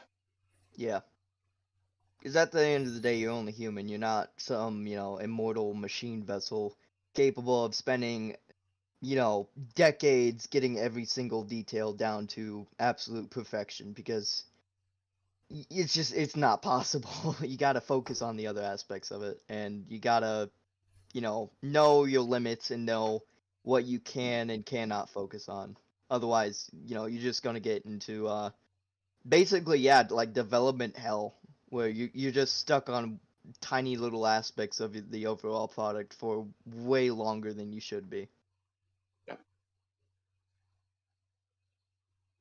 Yeah, I guess that's the whole point. That also reminds me on how I've seen like a few guys make those boomer shooters. They just kind of aim low on what they were supposed to do. They just did it, and that's it. It's still fucking good. Like look at Head On or Project Warlock. Mm. Oh yeah. All those were just made by a dude, and were just made by a handful of guys or just one dude. Depends on Yeah, which one you're looking at. that's why you get back into the indie projects where mainstream stuff nowadays doesn't have that quite level of soul or care or love put into them as a lot of these indie products nowadays because of the fact that a lot of the mainstream stuff is very much just corporate stuff, and when it comes to the corporate stuff, it really It's just not kind of always has good. been. Yeah, like you can get situations where you get really good products. Like Master and Commander was made by was it Warner Brothers that worked on it a bit?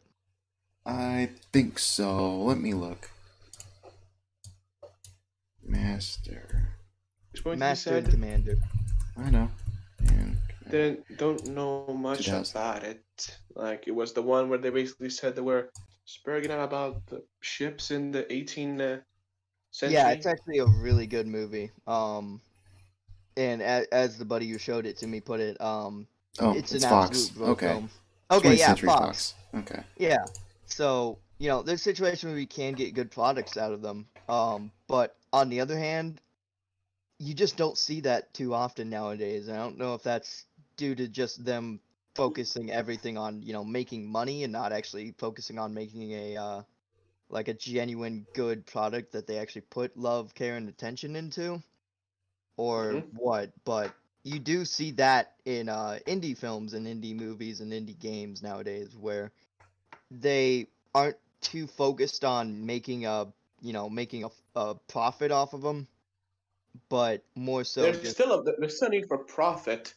You well, know, there's yeah, still a need of regaining back the capital, but still, it's about their own vision to be displayed out of showing what their objective was, to what experience to an extent was supposed to be shown. I exactly. guess this is the real big point. Yes. And Like, I guess I could also see how Cuphead, since we're talking a lot about animation, Cuphead or Hollow Knight were just big passion projects by some people who just put in the work, and that was it. yeah, they were just trying to go out and do their own thing and, have fun with doing it and actually, put time and care into actually developing it and making sure that it's not only unique and, good and fun and all that, but, just overall just making sure that it's something that can stand up and hold its own in, an environment where you have films and movies and stuff coming out like every other day or Yeah, every other week, I should say. and most of them is just drivel. Most of what anything else that comes out is Yeah, drivel. because I mean, like I said, a lot of it nowadays, they get so bogged down by, trying to make a profit as fast as they can in the most efficient way possible. And, you got the time constraints, you got the crunch, a lot of it comes down to like just the publishers or the uh the the the companies that they're, making this product under, just really kind of fucking with things to just, try to get it moving along faster and basically having them rush it to the point of sacrificing the overall quality of the actual product itself. Yep.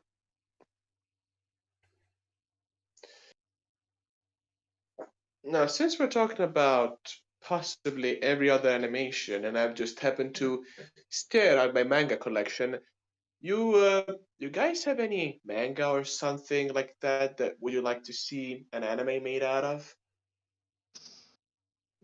or Hmm. something more out of it?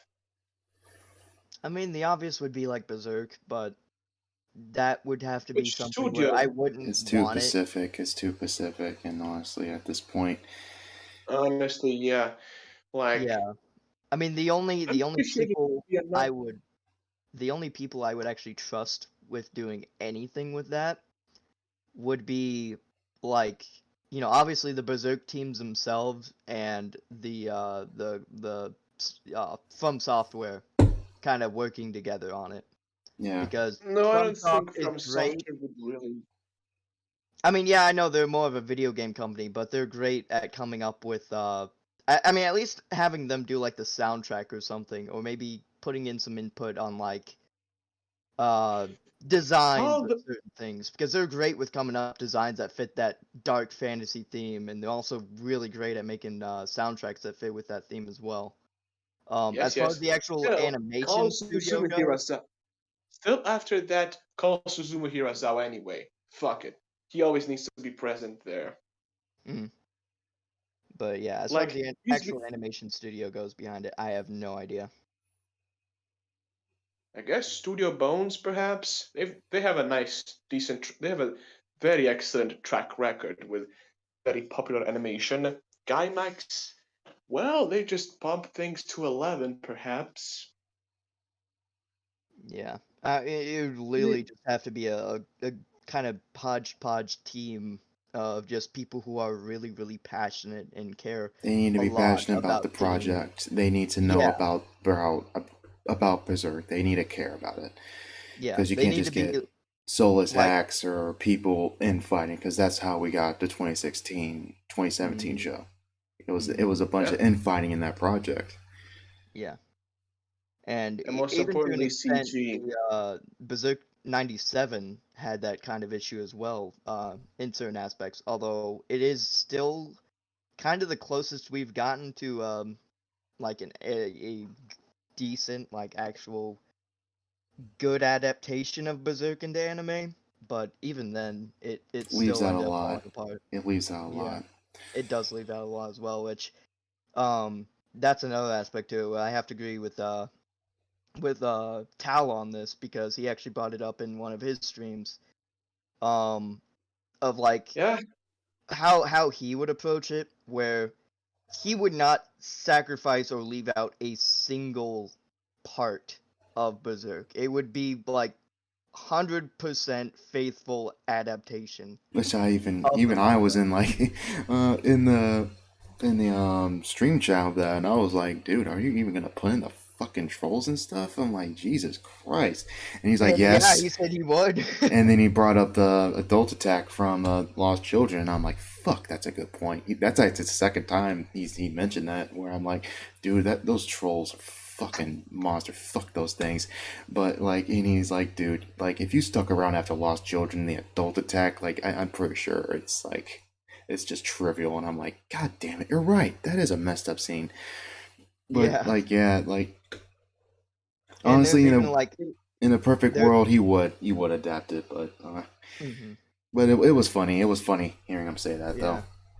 Yeah. Yeah, I remember seeing honestly, people in chat who were like, "Well, what about the guts and succubus demon part? You know, a lot of people don't really like that and blah blah blah." And he went and explained about how it wasn't anything to do with like guts just being horny or whatever, bullcrap like that. It was actually he quite was the just opposite. baiting the demon so he could just kill it. Yeah, he at that point in the manga, he was so fucking or in the story, he was so fucking psychotic and like Mm-hmm. Obsessed. bloodthirsty and obsessed Yeah. that he was literally just doing anything that he had to do, like whatever it took, to just kill demons.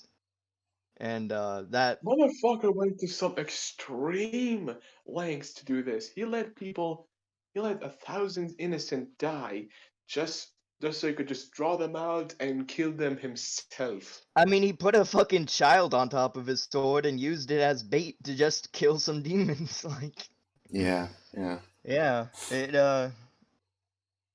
definitely though is just In terms yeah. of kind of moving on, the answer Alex's earlier question, what manga I'd like to see adapted, Akira, oddly enough, hasn't had an Oh, actual full-on adaptation. Like the movie's fantastic, but I mean, there's no movie. it doesn't adapt the whole story though. So I would like to see maybe like we get an animated series, a faithful series, and maybe it'll get like the Devilman treatment, and then be more faithful to it and actually have it fully adapted. Because that'd be pretty yeah. cool. The manga's really cool. Another one would be Mhm. Fire Punch. I'd like to see Fire Punch get an anime. Maybe change the ending. The ending is a bit weird. Mm. That seems pretty good.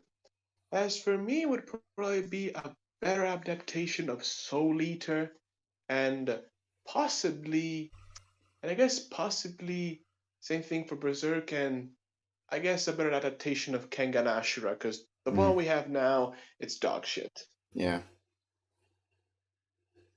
Yeah, like I just want better improvements. Like I want a better Soul Eater because after episode 32 is just filler and It's just just filler. turns into something completely different because they caught up to the manga, and just another series where everything just turns better because we have a chance of having like a brotherhood version of basically Soul Eater.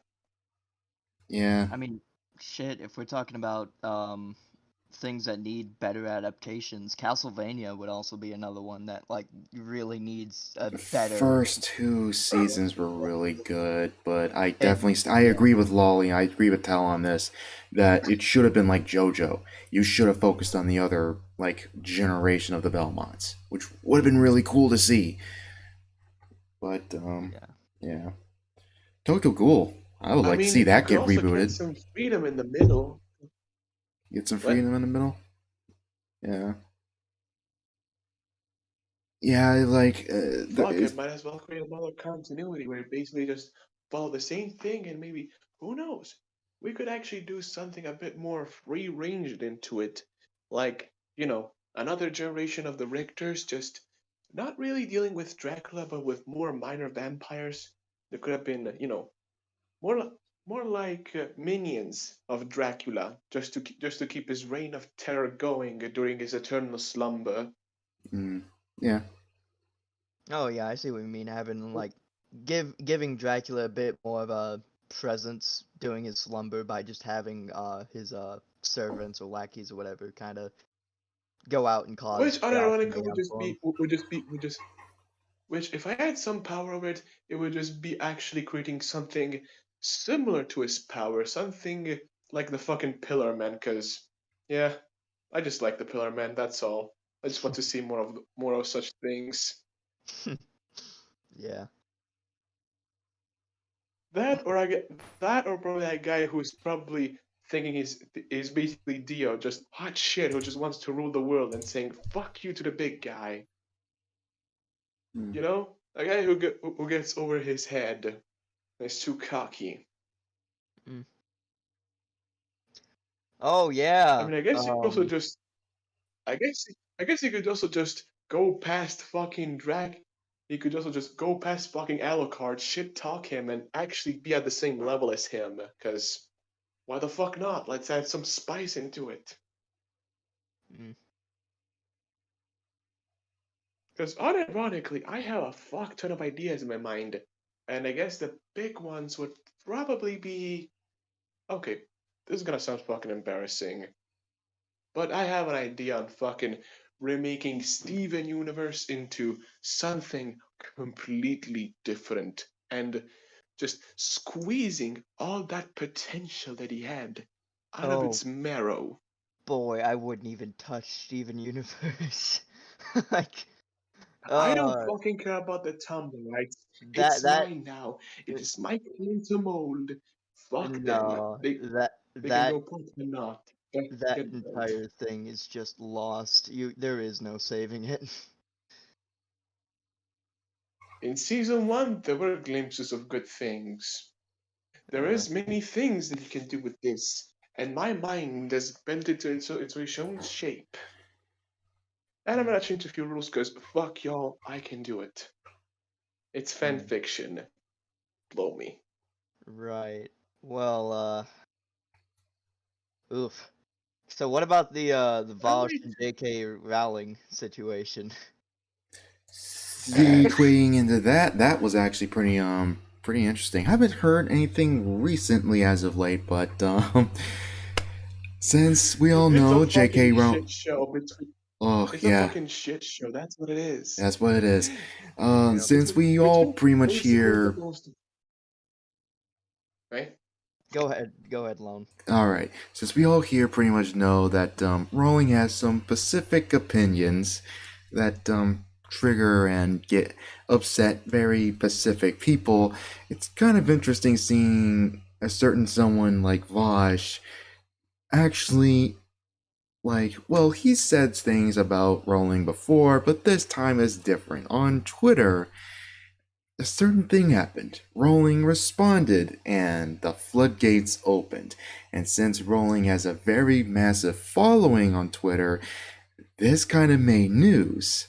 And what also made news was Vosh's other comments about child pornography and his comments on the LGBTQ community, which is Now let's not amazing to forget. watch. I'm sorry, Alex, say that again? What? Now watch as the grifter crumbles to the ground under his own weight, and his comments about horsecock. There is no cock Do like horse not cock. forget. Do not forget the power of the horsecock. Oh my god. Yeah, I saw fucking a compilation someone posted on YouTube of all the messages There's about just so many. Oh my god, there's so it is many. literally like in the fucking I think it's near the thousands. Hopefully soon, like already, I do hope to God, like this, because brought to light, because some people know I am aware of this, and this is on this Kiwi Farms thread, but it is not widely known, like why he was kicked off of Destiny's fucking Discord, and it drives me up a wall at how like The short fat fuck me otaku. too. I need to Let me. I'm getting to that. It drives me up a wall that the short fat otaku literally just says, "Oh, Vosh is not a pedophile. It's taken out of context." No, it's taken out of context. It's not. Vosh has those opinions. You want to know why he was banned from Destiny's server? He was sexually harassing some underage girl on there. That's why. And hopefully that gets brought up soon. Hopefully this piece of shit fucking loses all the clout he already has. Christ. He will never. There's people who are going to get on his grift because it's just about the message, man. You wouldn't understand. We have to fuck those kids because think about the workers' revolution. Wait, what's about a workers' revolution? Everything People burns. get so lost into their chase, they don't even know what the fuck they're doing anymore, and I find that extremely hilarious. Yeah, fucking hell. It was I gotta say really funny though seeing the fucking comments Vosh made against J.K. Rowling on Twitter. Yeah. Not to account that video that was in your server loan, the one where basically just said, yeah, let's talk about the rape culture because you see these women in the room, full Oh, of that them, they one. can't even talk about being raped. Then as soon as she said, like, it was something about racial profiling because it was a Muslim guy. He turns into a fucking 180, and he just, oh, she's just a fucking racist. Don't listen to me, guys. Don't believe these fucking women. They're racist ass bitches. Like, the dude's a piece of That shit, was dude. my sides left my side just left for the orbit of the sun, not the earth. Just how fast he just did a 180 and just turning on them. That was fucking Yeah. hilarious. And he was like, "What? Bullshit!" And I'm like, "You piece of fucking garbage. Oh my god. People watch this. Whatever. It genuinely astonishes me that people even watch him, And take him especially with all unironic. that's come out. It's His stupid. integrity is below zero, is in the fucking negative. The dude's Like a piece of shit. far in the negatives. There's My a reason. God. There's a reason why there's an hour and a half long video on, like, that pretty much specifies his Vosh unironically evil. It's like it's 100% correct. Like Wally's talked about it.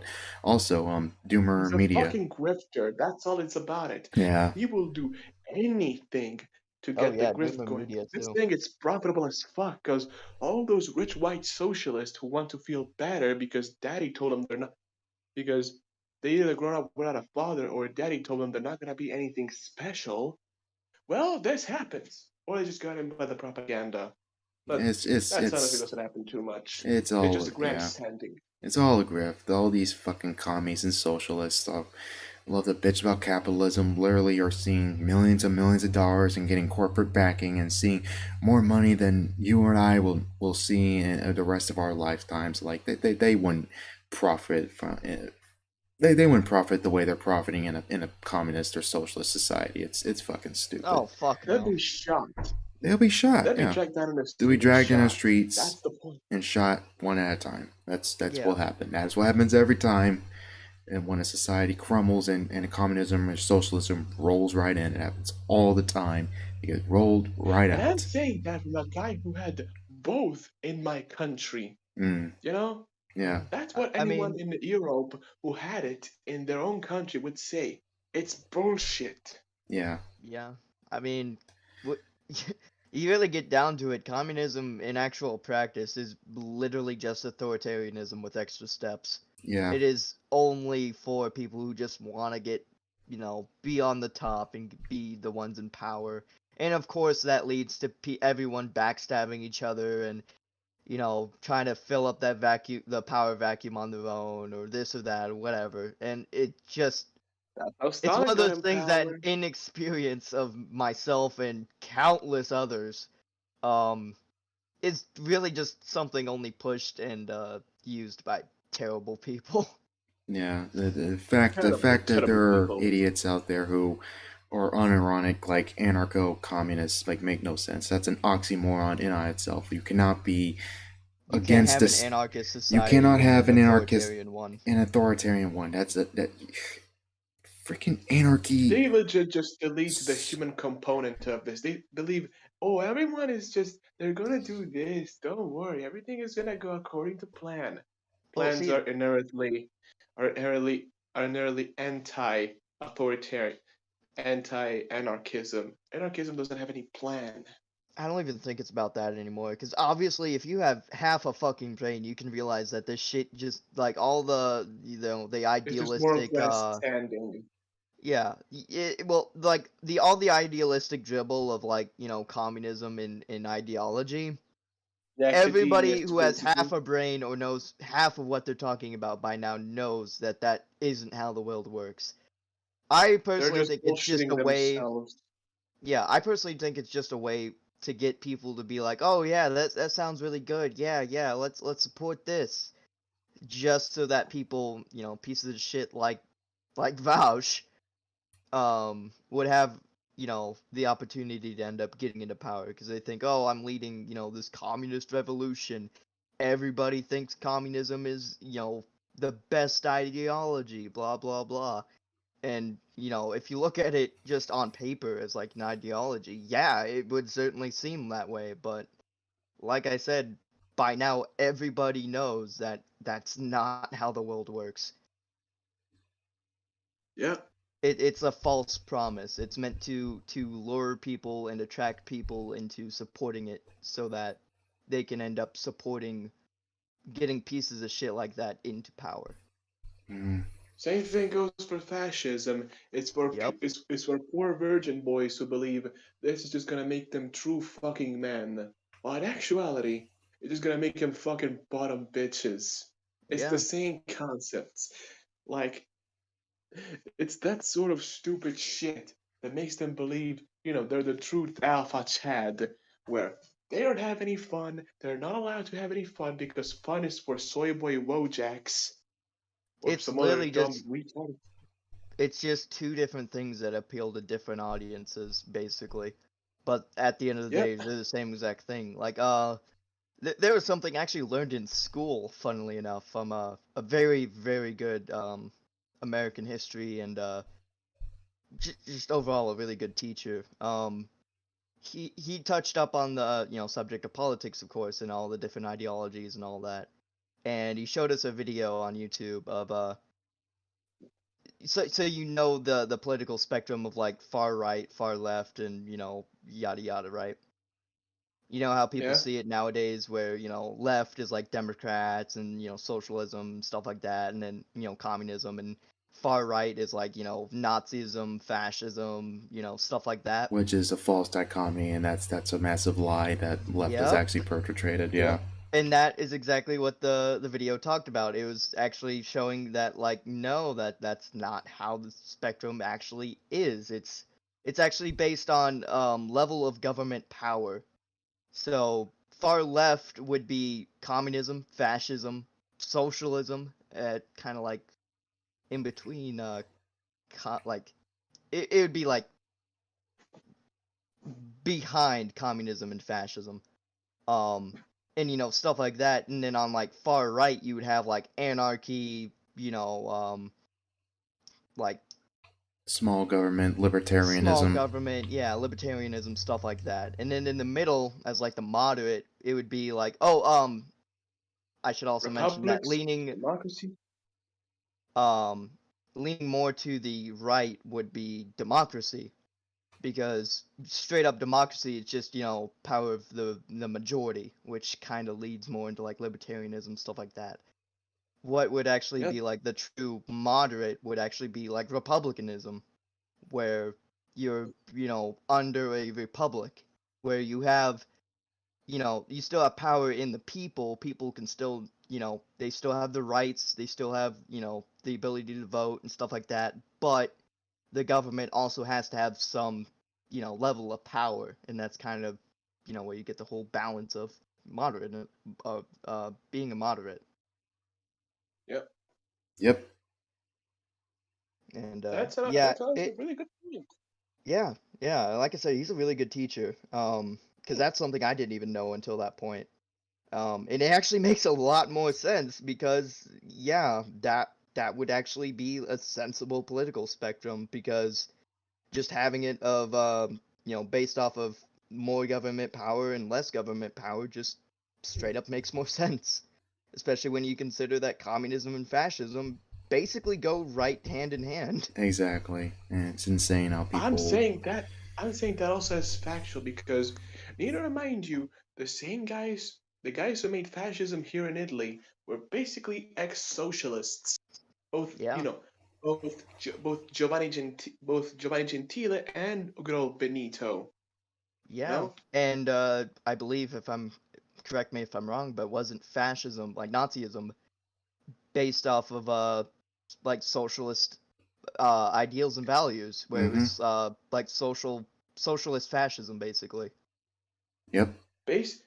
I mean, Nazism it was a short acronym to National Socialism, the National Yeah, Socialist Party. that's it. Yeah, where you've got like the Natsock shit and all that other crap.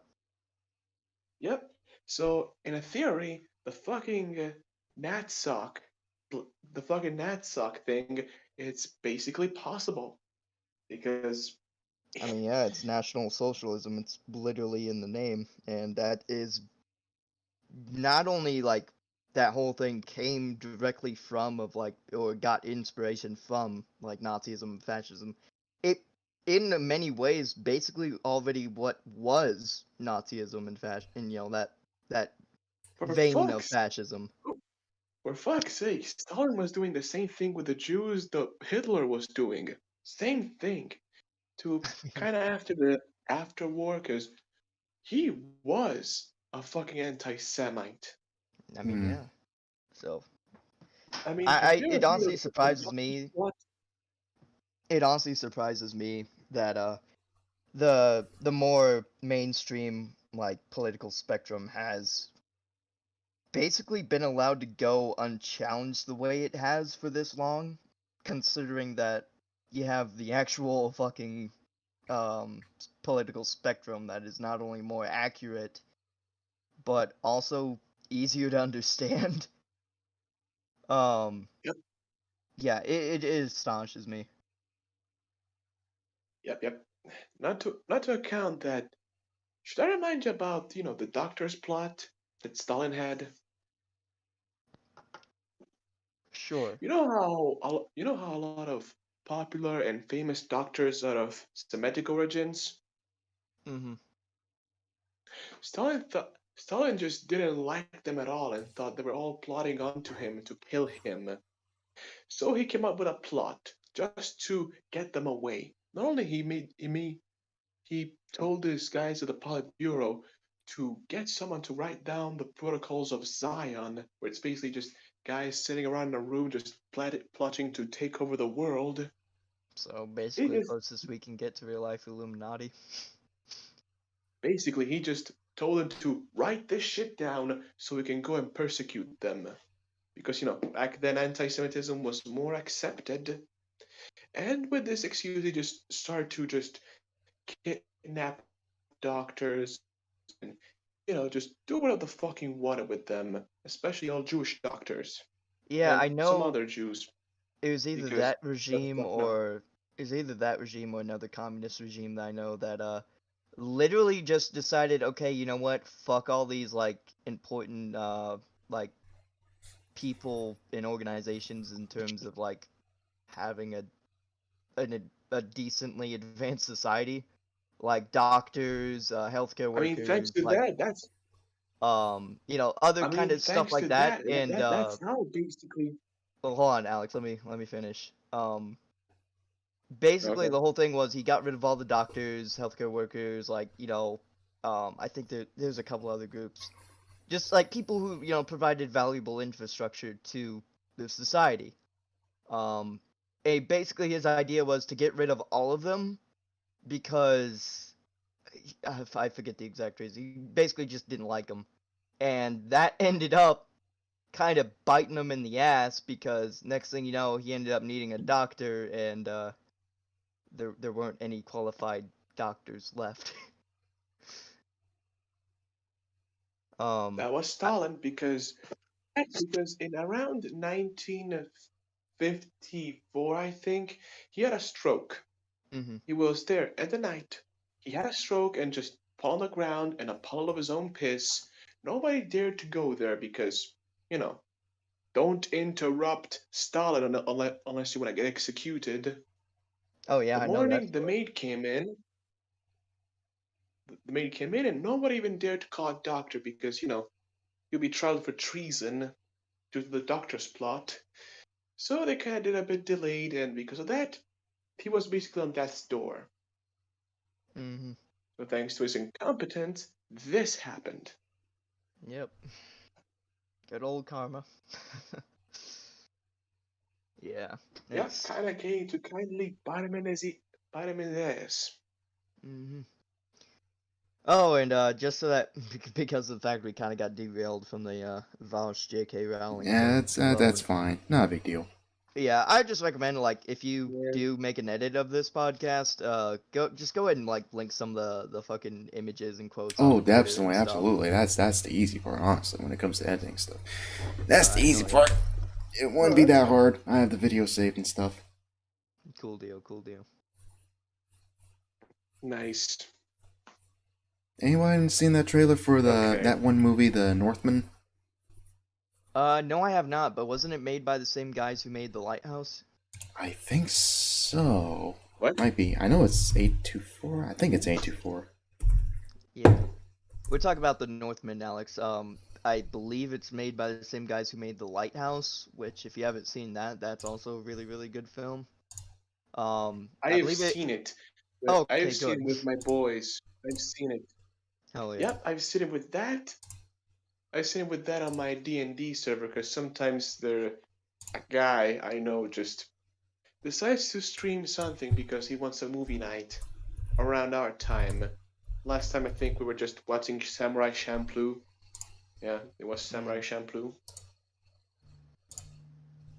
But I mean, I guess one time we just sat down and started watching The Lighthouse. It was fun. yeah. Um, I know it stars what's his face, William Defoe, and one other Robert, guy. Robert Again, Pattinson. Yeah, yeah. they It's I really like actually Willem Dafoe, I guess. 'Cause Willem Dafoe's a good actor. Don't get me wrong. He's actually really fucking good. yeah, I know yeah, most people yeah, just know him from yeah. the Spider-Man, like the Sam Raimi trilogy, but he's actually like a pretty talented actor. Honestly, Yeah, really good. he's something of an actor himself. Um, Motherfucker. uh, but yeah. So hmm. Trying to think of a good segue into it, but I, I don't know. It was abducted by aliens. I Let's just haven't talk about seen yet aliens. about it. Guess maybe aliens. Which Aliens. aliens? Aliens. Wait. Let me. Which ones? Tell me. There's a Real lot of them. world alien. No. Before Okay. we're Alien gonna. bugs Egypt. Fuck happened now with aliens? What did I miss? What sort of mysterious esoteric outcome did I miss right now? I don't know. I just want to talk about the alien conspiracy theory stuff because that shit is genuinely fun to talk about. Okay. You sure it's not the Atlanteans? Aliens. Alien The fish. aliens were actually Atlanteans. Yes. Current The fuck? economic crisis is caused by aliens. They're jacking up on gas prices. The fuck is this? The What the fuck am I looking at? What the fuck did? What's But no, Wycon? yeah, Lone did put this topic out in the Discord, and I was actually really looking forward to this one because I I don't know, Lone, if you want to dedicate the entire an entire stream to, And but I was kind of hoping we could maybe brush up on it a little bit just here because yeah, like I know there's some declassified stuff that was it the government that released it or did it get leaked? the government released it. Okay. Yeah, I know there's some declassified stuff about that was really interesting with like UFO sightings and stuff like that. Actually, I don't know as much as I should know about this, despite my interest in it. So, if you know any more about it, I'd definitely be interested in listening to some stories about that. Is there any aliens we can fuck? Yeah, I don't know. I actually believe if aliens showed up on Earth, Americans would be the first to fuck them. Uh, You have no idea how dumb bad we are. Yeah. And I don't mean in like the figurative sense. No, like we would literally be trying to make alien waifus. That is just a fact. It'd either be the Americans or the Japanese. either one, Everyone else probably. would be scared of them. You think? You think Italians would be scared of him? Oh yeah, they would. I wouldn't. Actually, come to think of it, just the government powers today in general would be scared of them because that's something they don't have any control over. They might control them. Yeah, they just see it as a threat to their power or to their regimes or whatever. Which that would Yeah. be interesting to see in like even just like a movie or something too. That'd be an interesting Wasn't subject to look Arrival into. kind of something like that? The I don't Arrival know. was Because my mostly dad fucking understanding. spurts about that movie. What? Arrival was more so like a communication, like trying to understand type movie. Yeah. It's very I would say, more realistic in a way, where it's basically about like these people trying to understand these aliens and trying to develop, Oh, trying to wasn't that the translate one? this language they have. Yeah. Yeah, wasn't that the one where a team of researchers goes to see this like big alien ship or monolith or something that had crashed into the ocean or It some other didn't place? crash. It was actually just hovering above it, but yeah. Oh, okay, yeah. And they go into it and they try to communicate and understand Hmm. and openly hostile at first. Okay, yeah, I know what you're talking about. I need to watch that. It's a good movie. It's a good, really good movie. Slow burn, but it's really good. Yeah, slow burn can work sometimes. So as opposed to alien stuff, maybe next time this was on a maybe type thing. Might have to Yeah. devote like more time to it and have to devote like more like research into it because honestly I'm kind of like off guard on it right now. Yeah, it's So understandable. unless I jumped the gun a bit. I was kind of excited no, for it. that's fine because that's kind of my fault anyway, and I honestly didn't expect to cover this. Nah, But it's no big deal. possibly we might close down a bit. I'm just gonna take one look at chat and Mhm. Yeah, stream has been going on for a bit. yeah, it 2 has. hours. Mm. I think If 2 they hours look is like enough. Tally from Mass Effect, I'ma smash this call sign coyote.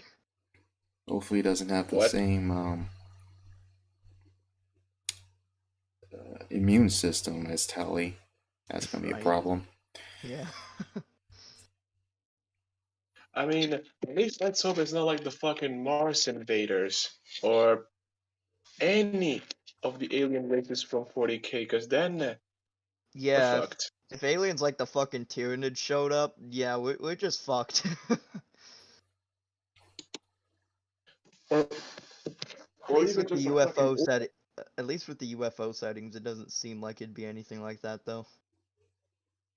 Worst we could Yeah. get probably is like the fucking tripods. Oh yeah. Tyranids are more like bugs. Yeah. Yeah, The UFOs we're seeing are definitely like from intelligent life form. yeah. And if The Necrons? mm, I wouldn't say that. I think that's a bit too like uh over the top, Kind. like fantasy sci-fi to actually be like something that happened in real life. I mean, like a sentient race of robots maybe wouldn't be too far-fetched considering here on Earth we're already developing cybernetic, you know, technology. I don't know if any of you knows this, but there's a lab in I believe the UK where basically they made like a little rolling around robot thing, right? It's got these little LED lights on the front. It's got Bluetooth, and they connect that Bluetooth to a device that is basically just like a rat's brain in a jar. And what they found was that through allowing the brain to interface with a couple like computers and chips and shit like that, that it could actually control the little robot through Bluetooth. So like there's videos of it just kind of rolling around, like bumping into shit and stuff like that, as literally just like a cyborg, which is both really fucked up and terrifying, and also kind of neat because It's it's till a fucking now, machine spirit. yeah, it is very much like high sci-fi shit that we never like. I sure as heck didn't think it was possible until now. But yeah, Yeah, apparently we've actually been developing cybernetic technology, which oh boy, I'm scared now. yeah, I just want- I just want cool robot arms. That's all I want. yeah. Okay? Can we just keep it there? Please? Yeah. But the flesh is Please? weak. The flesh is weak. We get it, Ferris. You don't like your fleshy The bits. machine is strong. Alright. Uh, Alright, Fucking might get it, Ferris. Get over it. but I mean, as terrifying as it is, though, I would definitely like to see where that goes because if you could figure out a way to make it to where it's like not a really fucked up major psychological damage sort of transfer between being in an actual fleshy body to being in like a machine body, like enough sensors around the body and stuff like that, and having them calibrated to the point where you could still touch and feel things, but like I don't know, have pain inhibitors or some shit. um, or like I mean, I don't know, try to make it as close to feeling like a normal body as you could, because I feel like that's really the only way it could work. Because if you like, if you give someone sensory deprivation for the rest of their lives, that ain't gonna turn out well. not to account that first off, if it's Eh, only a brain, it's not gonna last. well, It yeah, needs a that lot. too. You'd have to have a way of actually keeping it preserved for however much longer, and also have a way of regulating the brain chemicals and the hormones and all that, because if you take all those out of the equation or fuck up the balancing of them even just a little bit, you're gonna end up with a severely mentally unstable guy in a fucking robot body. I mean, I guess in Cyberpunk there's something like that, basically cyber dysphoria, where you just replace too many parts and just become you basically just become something that is not even human. You don't recognize yourself as robo human, schizophrenia. basically.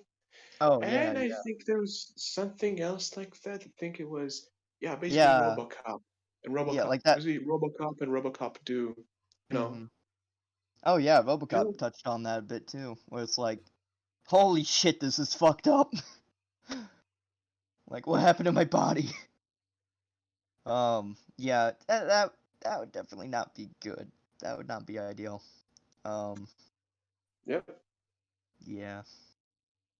You talked about the sensory deprivation thing of or not the sensory deprivation, the cyber dysphoria thing of like replacing too many parts of the body, and My mind immediately went to what's that one character? The big guy who I think you first see him and he just looks at you and says, "You look like a nice cut of fuckable meat." Which yeah. Smasher, Adam Yeah, Smasher. Smash Adam Smasher, yeah. Oh yeah. And boy, that's another thing where it's like where it's just a very fucking like perilous slope of where that technology could lead because like what happens if you end up with freaking cyborgs that are like basically like suits of power armor on their own in terms of sheer resilience and strength? You get the fucking Man of Iron. That's what you get. Yeah. Well, like that would be another thing of like how would you be able to like search them for like firearms or anything like that if their entire body is metal? Like they could just have a little like pocket pistol type gun like in their wrist or arm or something that could pop out at will, and you wouldn't be able to find that with all the metal. We end up with fucking human revolution. That's what happens. I never asked for this. Never asked for this. Oh yeah, yeah. Come to think of it, yeah, Deus Ex touches up on that subject a bit too. Holy fuck, the future is scary. All right. Like, And I'm just missing the more analog. And I'm just missing the more analog part of of this technology. It went up too fast. yeah, Yes. as much as I love the idea of I guess you could just say like 40K style transhumanism. We got like the tech priests and shit. I definitely understand the not just the risks, but the very real realities that it could lead to. I mean, most of them are basically just extremely devotees, where this is just a religion for them, I mean, a yeah, way of life. yeah, And everyone else is just beneath them because there is no such thing as soul. yeah. There's only the spirit. And I mean, just in the real world, I'm very much well aware of the fact that no matter where humanity decides to go with it, or how far they decide to take it, there's without a doubt going to be fucked up, aspects to how they get there. Not even just like the end result, but like the testing and the trying to actually get this technology functioning would lead to plenty of morally ambiguous Ambiguous. situations. Yeah. It's kind of one of those trying to play God sort of deals. Yeah. People with their own pride and hubris are gonna end up trying to play God, and fucked up, really, really fucked up shit happens. Yeah, Unironically, oh yeah, that reminds you of terraformers. terraformers. You remember that one with the giant cockroaches? I am not familiar with terraformers. I'm sure Lone knows about that. I You know watched the about them. uncensored anime. I need to read the manga. The manga's really good. That was the Yeah, most it's ominous really laugh I've fucked heard in a up though. while. How it's basically gist of it is they create superbugs, anthropomorphic superbugs that are able to just tear a human like it's fucking paper mache. Oh boy. Yep. One of the first fucking scenes is just them ripping through a fucking group of scientists, and one uses them.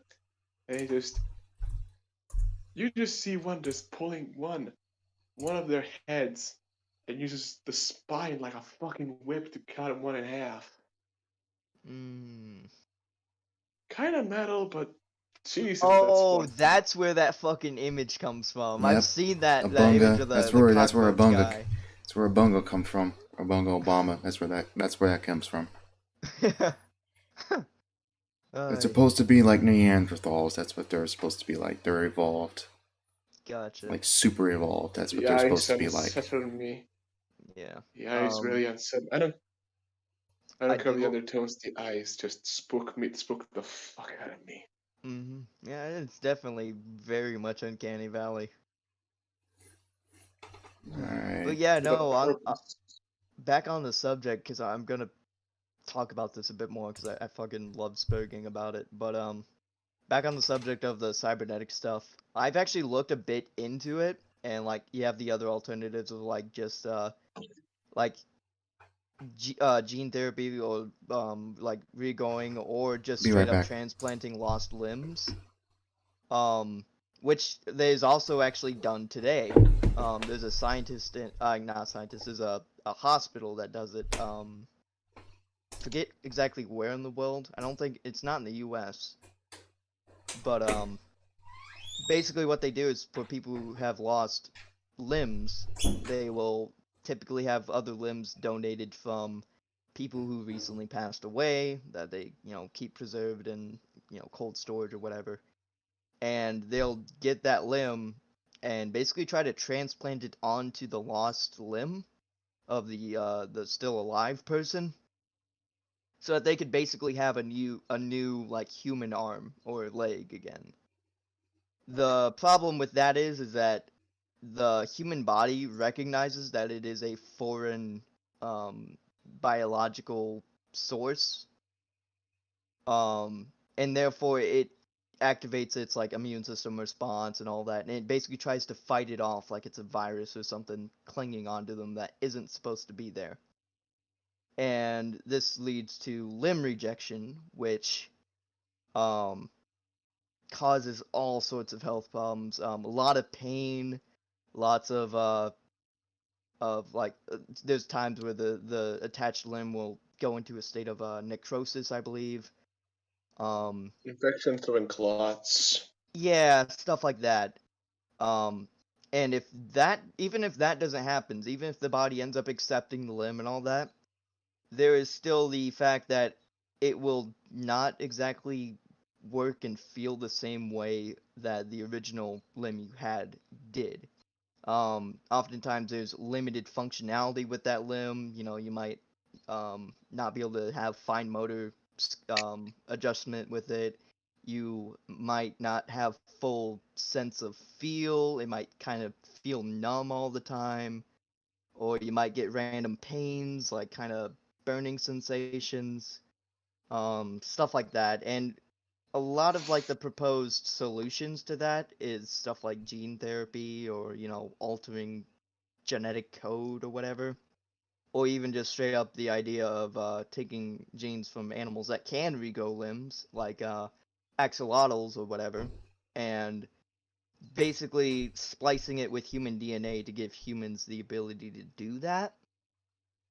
And in my eyes, that's almost kind of worse than the whole cybernetic solution, purely based off the fact that either you're taking limbs from other, recently deceased humans and splicing them on to living humans, and all the problems you can get from that don't really have a clear-cut solution, um, or straight up altering human DNA, which God only knows can lead to countless horrible outcomes, like severe genetic mutations, birth defects, stuff like that, um, which ain't exactly reversible. You can't just take the cybernetic, you can't just take that out and fix them. You can't. It's not like a cybernetic limb or something where if you screw up, you can take it out, you can alter it, whatever, stuff like that. You can't do that with DNA.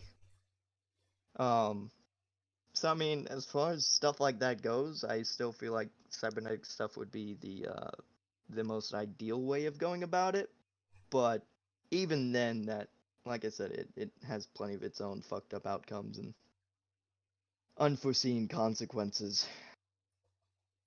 There is a there is never a safe way. Which one is the less worst? Because then there's also the way of just fat groaning kids that just having spare limbs like they did in fucking Dead Space. Like they do with shit. They do it with certain pigs that they genetically modified as well. I believe they did it in China or somewhere else, I forget. But they were basically like they genetically altered embryos of pigs and other livestock to grow organs that were essentially no different than human organs. Basically, like giving a pig a human heart. So that when the pig reaches maturity or whatever age it needs to reach, they can just take the heart out and transplant it into a human for like a human heart transplant. Which, yeah, that's something that already happens. But yeah, you also have the thing where it's like we also literally have cloning technology nowadays, where they've cloned like sheep and other livestock like that. Which I don't believe any of it's like vat grown yet. Like they still have to use like, you know, the base or the unaltered animal, whatever, to actually have it give birth to the cloned embryo. Or something along those lines. But yeah, it's like I said, it's a whole fucking weird ass sci-fi world we live in today. Yeah. It's a fucking dystopia, but we don't have the cool things to go for it. Yeah, pretty much. It's like a fucking sci-fi dystopia, just without all the cool civilian technology. Like fucking holograms and shit.